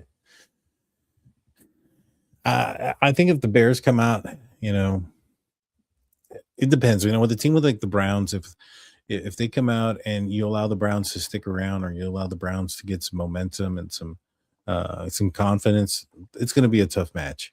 If the Bears go out there and can put up points right away and get the Browns in there in the mood of, hey, the season's already over, then they'll cover. So yeah, I kind of agree with you there. With the Texans, 9.5-point favorites over the Arizona Cardinals at home. Do you think they're going to cover, or they're going to win with the points? I'm gonna say the Cardinals cover. Jacoby Brissett's Jacoby Brissett's actually been really good, so I'm gonna say Cardinals cover. And actually, I'm gonna pick the Cardinals to win this game. Really, you picking the upset? Yeah, I am. Texans have been hot; they've been playing well, but that has to come to an end at some point. And the Arizona Cardinals, I mean, they can score some points. They're just not a very good football team. So, that's gonna be my upset of the week. I wouldn't mind it. I wouldn't mind it if the Cardinals won. Not that I'm not a fan of Houston. It's just, I was there the last time the Steelers played the Houston Texans, and it just left a bad taste in my mouth. Yeah. The next one, for sure. I remember you were at that game. Yeah, I was so pissed. The next one, the Cincinnati Bengals are hosting the Baltimore Ravens, and the Baltimore Ravens are going into it at 2.5 favorites against the depressed Joe Burrow and the Cincinnati Bengals. What are your thoughts here? Well, given Burrow's state of mind, what we heard in the press conference, T. Higgins is out. Baltimore still knows they have a chance in this division still. I'm going to say the Ravens. I'm going to say the Ravens win this one. The Ravens lost last time. Bengals kind of living off that excitement of Joe being back and only being a couple games out of the division or whatever. Well, now I think it's kind of safe to say they're probably done. Just doesn't really seem like guys are really going to be bought in for the Bengals these last 4 games. Ravens, not that good of a team themselves, but they still are playing for something. So I think that does favor them in that direction. But I mean, the Ravens, I don't really even know how to predict this, because we know how Lamar's been good. or not good. We know how Lamar's been bad. We know how the Ravens have functioned for most of the season. But the Ravens, the thing they have going for them is that they still have something to play for. Joe Burrow is possibly mentally checked out. It doesn't really seem like these guys are really kind of buying into Zach Taylor, rightfully so. So I'm going to say give me Baltimore to cover -2.5, bro. I think the Bengals pull the upset, man. I think that they're in a bit of a funk. I think they're going to try to put a game plan there to get Joe happy. And the Baltimore Ravens defense has given up some points, and they've been susceptible. And I think the offense for the Cincinnati Bengals, their problems haven't been their offense; it's been their defense. And when you have a team like Baltimore, this could be a quote unquote get right game for them, where they can go in against the Bengals defense and start putting up points and doing this and that. But a lot of people were thinking that last week against the Pittsburgh Steelers, and to a certain extent, they got the running game straight. To a certain extent, they had some big runs. The Steelers did kind of shut down Derrick Henry. There was an explosive run that kind of made those yards look a lot more lopsided. But this game, they could be looking at this as a get right game. But if they lose this game, if Baltimore loses this game to the Bengals, and the Steelers go out there and beat the Miami Dolphins, that's like a death blow there. I mean, even if before the Steelers play Miami, the confidence of the Baltimore Ravens just has to be, at its lowest point. I know that the fan base out there is already calling for the head for the coach, which we have no room to talk there because we've been doing the same thing. Yeah. But the fan base there has been disgruntled. They thought they've had their opportunity, their window of going out there and winning a Super Bowl is pretty much closing. And I think the writing on the wall is there for the Baltimore Ravens if they lose this game. And I'm all there for it, man. I hope that happens. Yeah, they've had their opportunities the last 6 years. The thing with Lamar, we don't really know how injured he is. Or is this a situation where Lamar's 28, so he'll be 29 next year. Have we kind of seen him hit his peak already? Yeah. Is that possible? I don't want to say that we have, just because given the talent he has, he's won a couple MVPs. Like, there's times where top tier quarterbacks just have a poor season. So we know that he's been banged up through this year. We don't know how fully to that extent, but he just hasn't looked comfortable all year either. So their offense, the usage of Derrick Henry has been terrible for them as well. I will say that we're getting close to the peak if we haven't already passed it for Lamar. And the reason being is what makes him really, really special is his ability and his mobility, his agility and mobility, his ability to move down the field, run, become that threat of being a dual threat quarterback. And with age, you don't get faster. Injuries don't heal up quicker, especially those in the legs, hamstrings, soft tissue stuff, growings, they become more of a problem. And so he needs to adapt. And if this is any indication of his ability to adapt, of being less mobile, I don't think he's going to be very much better than he's been. And, he's going to have to change his game. If not, he's going to end up like Russell Wilson, where, thinking that he may be able to do certain things that he can't and end up on the, being injured, hurt, and hurting the team. Yeah. And so he's going to have to adjust. And, from what I've seen, it doesn't seem like his passing has gone to the next level where it needs to be if he's not going to be a mobile quarterback. Yeah, that's definitely a great point, because we know that what has made Lamar effective through his career has been his legs. And we know that that's where the NFL has kind of started to transcend, is more of that mobility factor than prior where it was before. I really do think Lamar has transcended into a much more efficient passer the last 2 seasons. But if those legs aren't going to be heavily relied upon, that's always kind of been my question. What's the longevity aspect then of that? So that's kind of one of the other things in question there. Yeah, and I think we're seeing it with so many leg injuries. Yeah, and so very well could be, and so, hamstrings. He's had foot problems, so those definitely Absolutely could be things, and it might just be something he's going to have to really kind of start to adapt into his repertoire. You know, a lot of people were looking at Mike Tomlin as being the potential coach that was thinking about hanging it up with the organization that they've been with for a while. Yeah, when that came out. You know, I thought, you know what, there's a good possibility it's Mike Tomlin. If there was a very close runner-up, it would be Harbaugh there with the Baltimore Ravens. Does he see the writing on the wall? Yeah. He's been a guy that's been the scapegoat there before in the past. You do. You know, they wanted him out of there when Flacco was at the end of his career. And there's been times where they've wanted him, and now they do. They want him out there. You know, the fan base, and you know, he's got an aging running back, an aging quarterback. The wide receiver room isn't, you know, it's not the most confident wide receiving group. You know, Bateman, he drops passes, so is Flowers. And so, you know, there's, like, to be honest with you, if they could catch the ball, I think they probably would have won a few more of those games against the Steelers. But there's been games where Lamar had his wide receivers drop 7-8 passes, you know, down the field. And, you know, so to me, it's just maybe he's seen the writing on the wall. Maybe he understands it. Maybe it's going to be him who decides to hang it up. Well, I think a lot of Ravens fans wish that Mike McDonald was the guy that took over. Interesting. I know a few different Ravens guys, and they all agree. So they all wish that Mike McDonald was going to be the guy to move into John Harbaugh's spot, and you know, the Ravens weren't at that point to do it.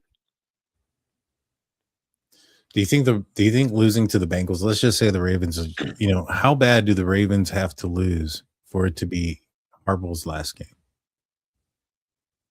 His last game? Do you think, well, maybe not. I'm going too far there. I was thinking if they're really tired of him, do you think they'll, like, if he loses so bad? Because I know that there's been games where there's been somebody gets terminated. Maybe not Harbaugh, maybe an offensive coordinator, maybe somebody else. Is there something that can be done against the Bengals or this year for the Ravens, do you think? Is there a game that they lose? Like if they lose to the last game to the Steelers just blown out, do you think that could be a game that would do it? I don't really think there's a game that would do it. Like, it's not going to change anything. You know, you might as well just let him wrap out this year. After this week, you'd have 3 games left. You would be pretty much done at that point.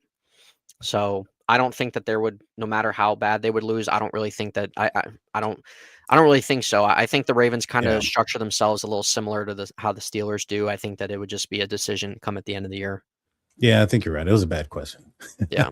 When I said it, I was like, no, they're not in a bad place yet for that.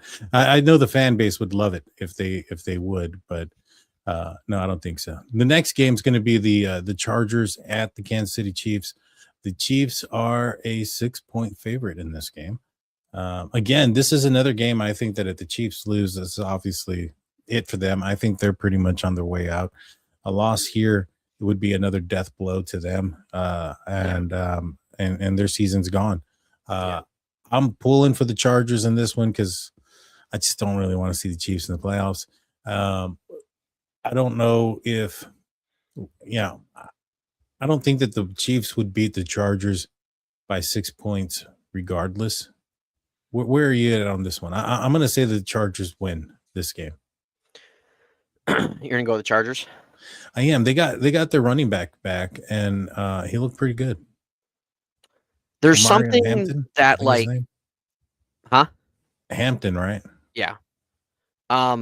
There's something that really kind of, and I've kind of felt this way the last 2 weeks with the Chiefs. There's something that just tugs me where, like, they're going to just stick around till that last week. The NFL, in the way of viewership, in the way of just really that kind of, we see how a lot of times each year we see like playoff positioning and clinching scenarios and these teams needing help. You know, the NFL wants that drama. And the Chiefs are 6-7. No, I'm not making the joke tonight. But I really can just see where they're just hanging along till that final week until they're officially eliminated.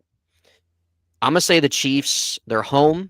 I'm going to say they hang on to this one in a close game to get themselves to 7-7, still sitting outside the wild card, but still hanging around to keep things interesting.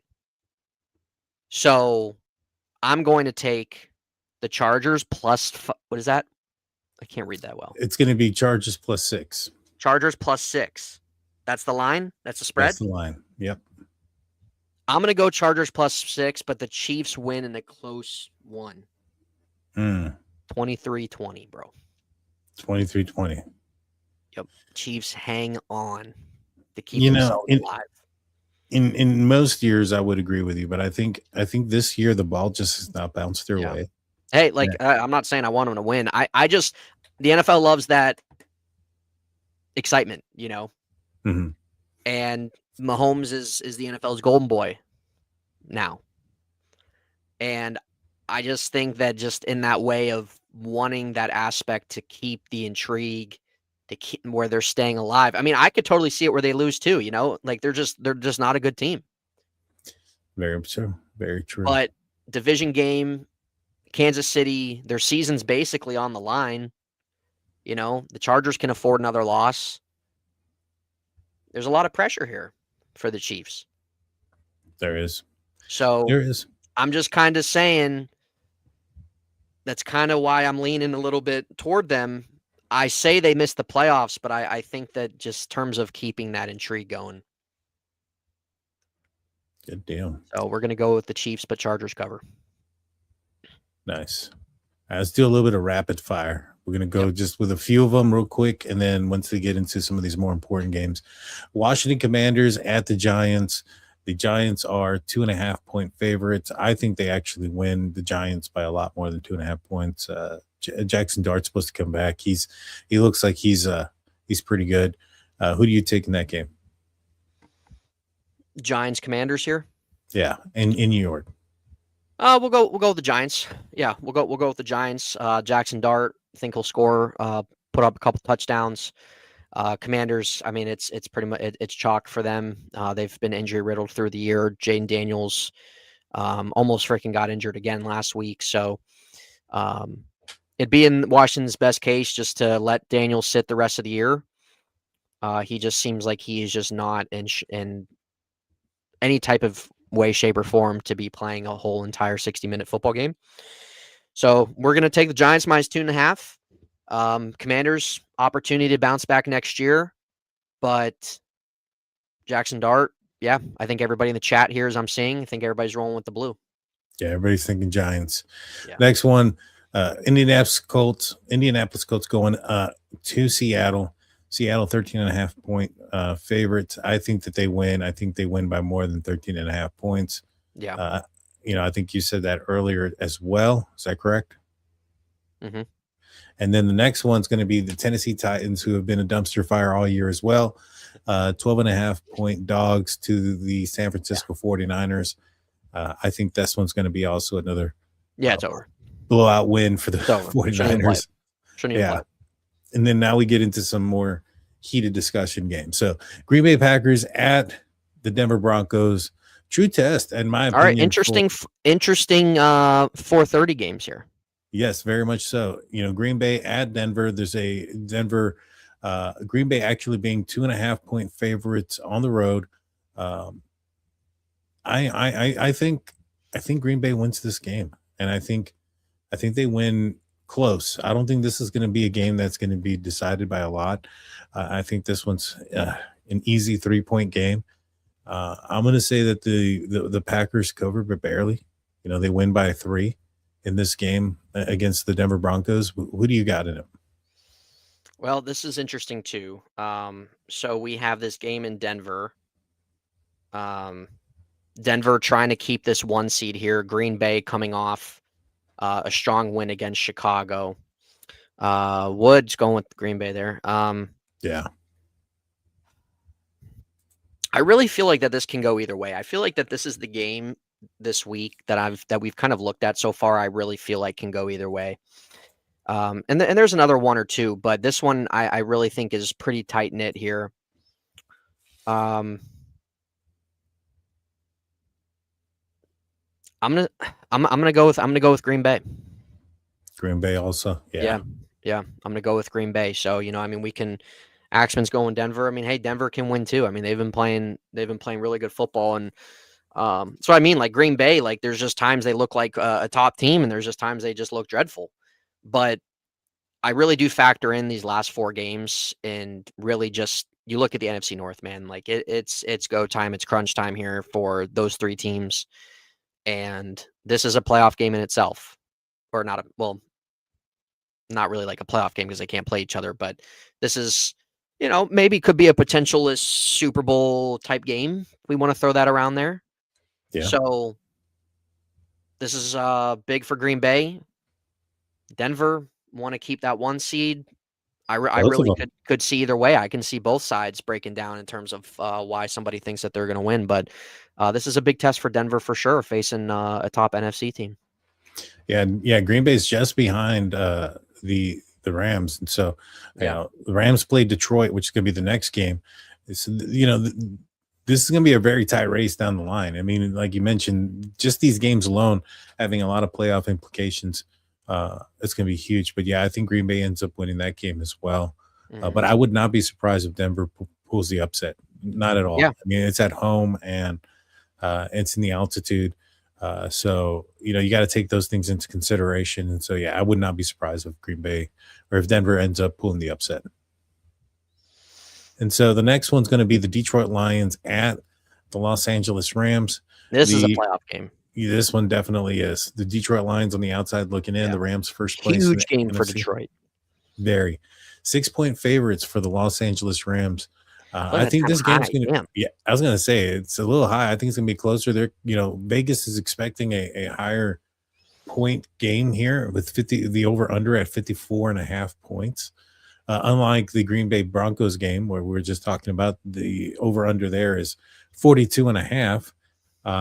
54 points. It's a lot of points. What are you thinking about this game? Who do you think is going to be? It's in the dome, so it's not.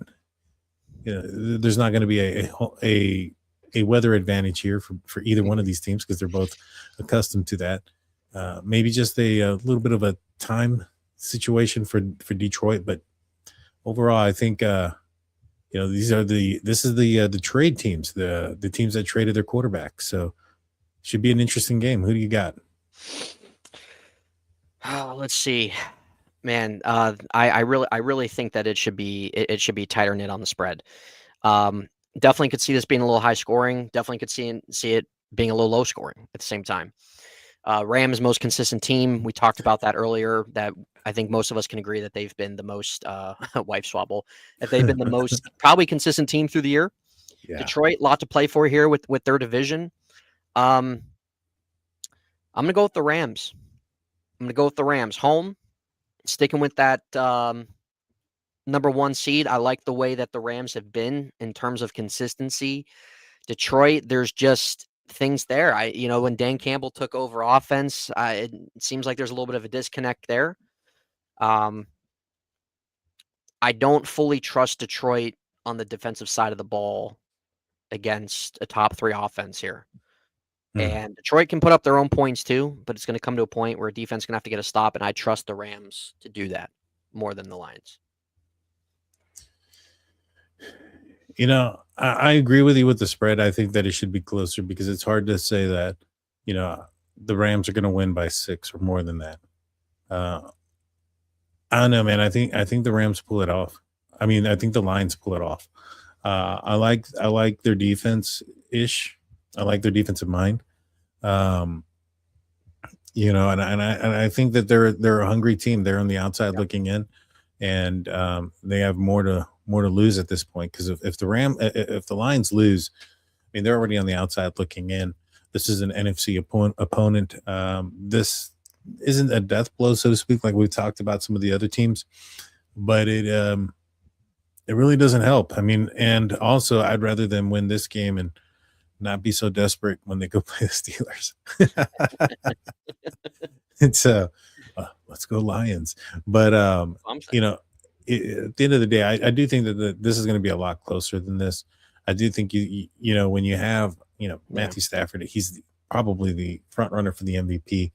I wouldn't be surprised. I mean, what he's been able to do out there with Devontae Adams and Puka Nacua and whatnot, it's Sticking to his old team, man. yeah, it's the old guys, man. It's the season of the old guys. It's the what does they call it? Unk season or Unks, something? man. It's the Unks' season, dude. So I'm gonna say Detroit pulls the upset. I'm gonna pull the upset with Detroit. Here. Okay. All right. The more people are going lines in the chat. yeah, let's go. The next one's going to be the Carolina Panthers at the New Orleans Saints. Carolina has a lot to play here for. NFC South on the line. Whether the first place team, they get an opportunity to take another step when it comes to getting in front of the Buccaneers, who just took an L to the Atlanta Falcons on Thursday night, a divisional team. So when it comes to their divisional tiebreakers, that was another win for them, being the Carolina Panthers. I think they're going to win. They're 2.5 point favorites in New Orleans. I actually think they win by more than that. I think they win by like 5 or 7. What are your thoughts here? Yeah, I think Carolina, they got to take advantage of Tampa blowing it, man. They got to take advantage of Tampa blowing it, choking the division. Carolina is finding their groove here a little bit toward the rest of the way. I think Bryce Young's been impressive in a lot of spots over the last maybe month and a half. The Saints, there's really nothing to play for here, man. Carolina's coming into this knowing that they're in the division. I know that spread is very small. Gonna agree with Axman as well. We're gonna go Carolina minus 2.5 to get themselves to 8-6? Yeah, 8-6. What is to get to 8-6. Dave Canales, second-year coach, with the opportunity to win this division. I mean, you got to take advantage of it. Tampa's choked it, man. Started 5-1. They're 7-7. They've choked it. Carolina's been playing solid football the last month or two. Got to take advantage of this. Yep. No questions asked. The next one's going to be Cowboys and the Vikings. The Cowboys hosting the Vikings, and the Cowboys being 5.5 point favorites. I think the Cowboys win and cover. I really don't trust the Minnesota Vikings offense. I don't trust McCartney. And I think he's shown some spark here and there, and I think he's flashed, but for the most part, I have not been impressed. I mean, everybody's looking at that being the team that could potentially trade for Joe Burrow, and you wouldn't be asking those kind of questions, or you wouldn't be throwing those things out if you had confidence in the quarterback there. And so, I think there's a complete lack there. And you don't believe in 9. I don't believe in 9. And as much as I don't want the Cowboys to, as much as, I don't want to hear the Cowboy fans around me going crazy because their team won and they think there's the possibility that they're going to make a playoff spot, but I think they're going to win this game, and I think they're going to cover it. Okay.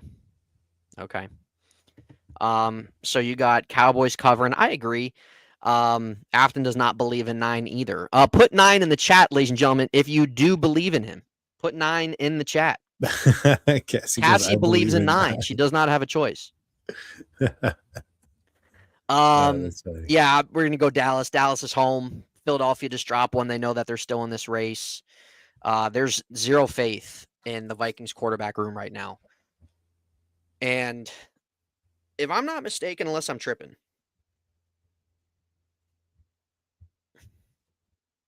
I can't remember if it's going into this week or if it was last week. Did JJ McCarthy play last week? I thought he did. Wasn't somebody else named the starter for a week that was not Carson Wentz? I don't know. So, let's look at their quarterbacks. Unless it was John Wolford or Max Brosmer. No, Brosmer played last week, dude. He was awful. Oh, that's right. He did play. Brosmer played last week, so JJ's back this week. I thought Brosmer played 2 weeks ago. Didn't Minnesota just maybe it was dismantle the Commanders? Yeah, Minnesota won last week. It was 2 weeks ago. Yeah, he was absolutely horrible. Yeah, it was 2 weeks ago. Yeah, I mean that was absolutely miserable. Yeah, so I think we're on the same page. I think everybody here is going with the Cowboys here. I agree. Cowboys covering spread. Cowboys are still, they're still in that MC race, man.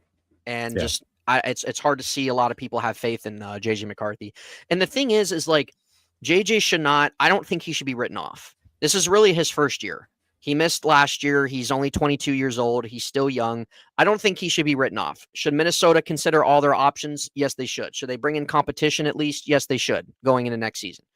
But I'm not somebody either. Like JJ did show some nice things when he kind of first was starting a little bit, some clutch moments and some big throws, some big plays.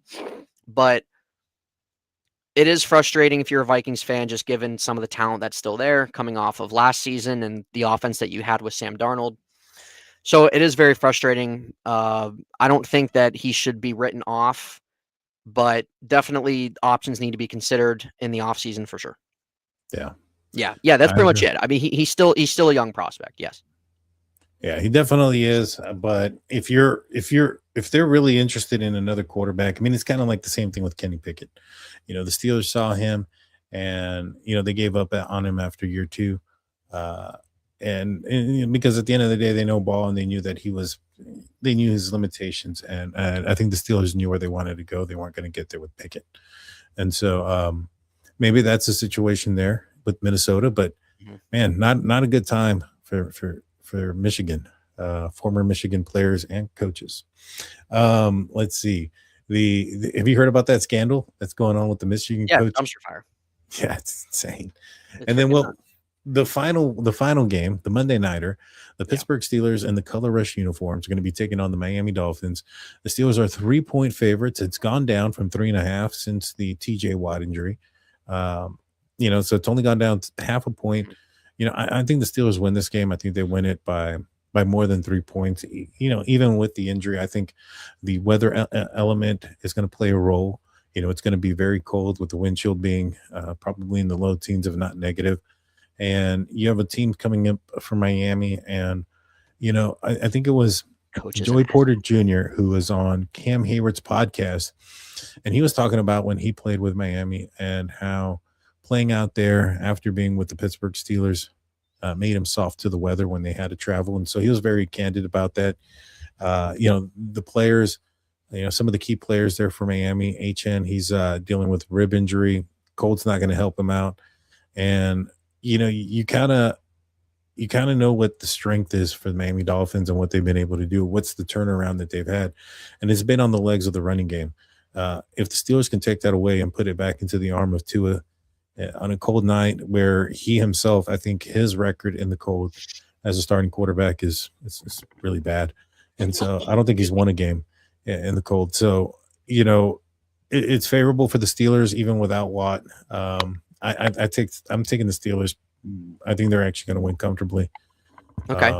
What are your thoughts on this one?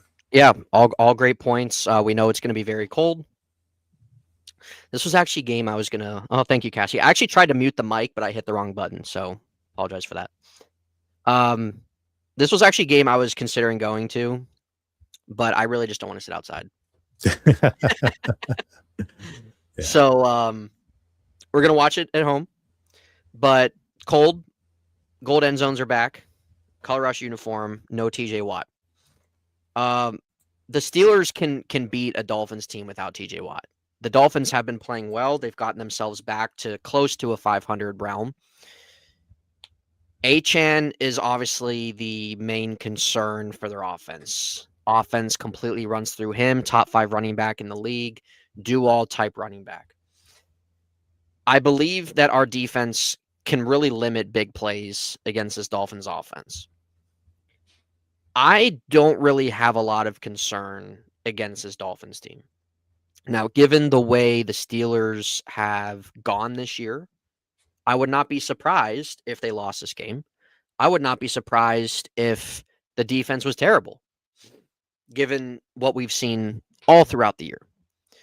The Steelers winning in Baltimore, this is what they do every year. They get you to a point where you kind of want to believe and grab onto, and then just the next week you just let go. The win in Baltimore was obviously big for them. It kind of makes you want to feel in a way of like, okay, maybe that can be somewhat of a turning point for them heading into potential playoffs. But with how this team has functioned, like it's almost like I just don't want any type of expectations. Like I don't. So given that aspect of everything, given that aspect of everything, I would really say that I don't think that this game's going to be like a blowout. This game's gonna be close. This game's gonna be close. I don't think it's going to be a blowout necessarily, but I don't think it's gonna be close where like the Steelers win by a field goal. I think the Steelers will be a close game. I'm gonna take the Steelers by a touchdown. Yeah, I think I don't think it's gonna be a blowout. I like what our offense did last week, and I think that needs to be something that's brought into this type week. We pushed the ball down the field. We threw a little bit over the middle field. DK Metcalf got fed. Let's run Jaylen Warren. Let's run Kenny G. I like what we saw with them airing out the ball, and that's like the first time we saw it like all year long. So I really hope that we see more of that this week.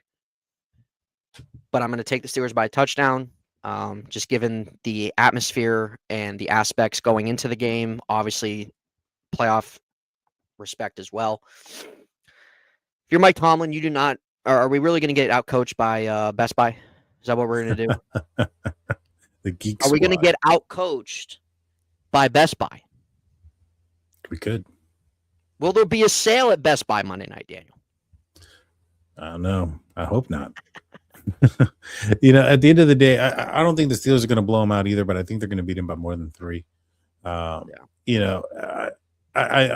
think that if they were playing in Miami, I'd be a lot more worried. I think that Right. the weather. I think the weather's going to play a bigger role because of it, and I think that if it was a neutral playing ground or those type of things, given the TJ Watt injury, the Derek Harmon being out, and Patrick Queen also dealing with some injuries himself, although he's able to play, but he's still dealing with them. I would be more concerned, but because of the weather element, if they can hit him and they can get him good, it'll make some business decisions. And, I think that the Steelers can take care of business. But, man, what a great first show, 2 hours. Yeah, absolutely. Football Definitely Friday. Great first show. Shout out to everybody in the chat tonight, putting your opinions in your comments. Good to interact with you guys, seeing some people from the unofficial Steelers podcast and seeing some new people in here. So it's definitely be something Daniel and I are going to plan to do each Friday toward the end of the regular season. So, I mean, we covered a whole lot of things tonight. Yeah. Next week we'll talk again about where the AFC and the NFC playoff picture is. What is played out. What the seeding is, and then we'll predict the games again. Check out Nathan's channel. It's in the link in the description. It's called In Hindsight. Check out mine if you're watching on one of the other platforms. You can find me on the DT Show or Drunk Turkey Show or State of the Steelers. Mm-hmm. We'll be back on Friday, guys, and we'll see how we'll also recap how well we did. How our picks did. So I got them. I'm gonna go in there and write them down. So any final words there, Nathan, for everybody? Honestly, just shout out to everybody. Shout out to Daniel setting this up and everything. A little new kind of. Cassie, thanks for being here. Glad that you caught the end, that you enjoyed the end of the show. So just a little something different that Daniel and I kind of had in our mind for a little bit now. So it's good to kind of have it come to fruition. So shout out to everybody. Good conversations, good topics, good opinions. So we'll aim to be back next Friday as well. We'll see you guys then. Please hit the like button, hit the subscribe button, ring that notification bell. We'll let you guys know how we did next week on our predictions. Until then, guys, we'll see you next time. Peace out, everybody.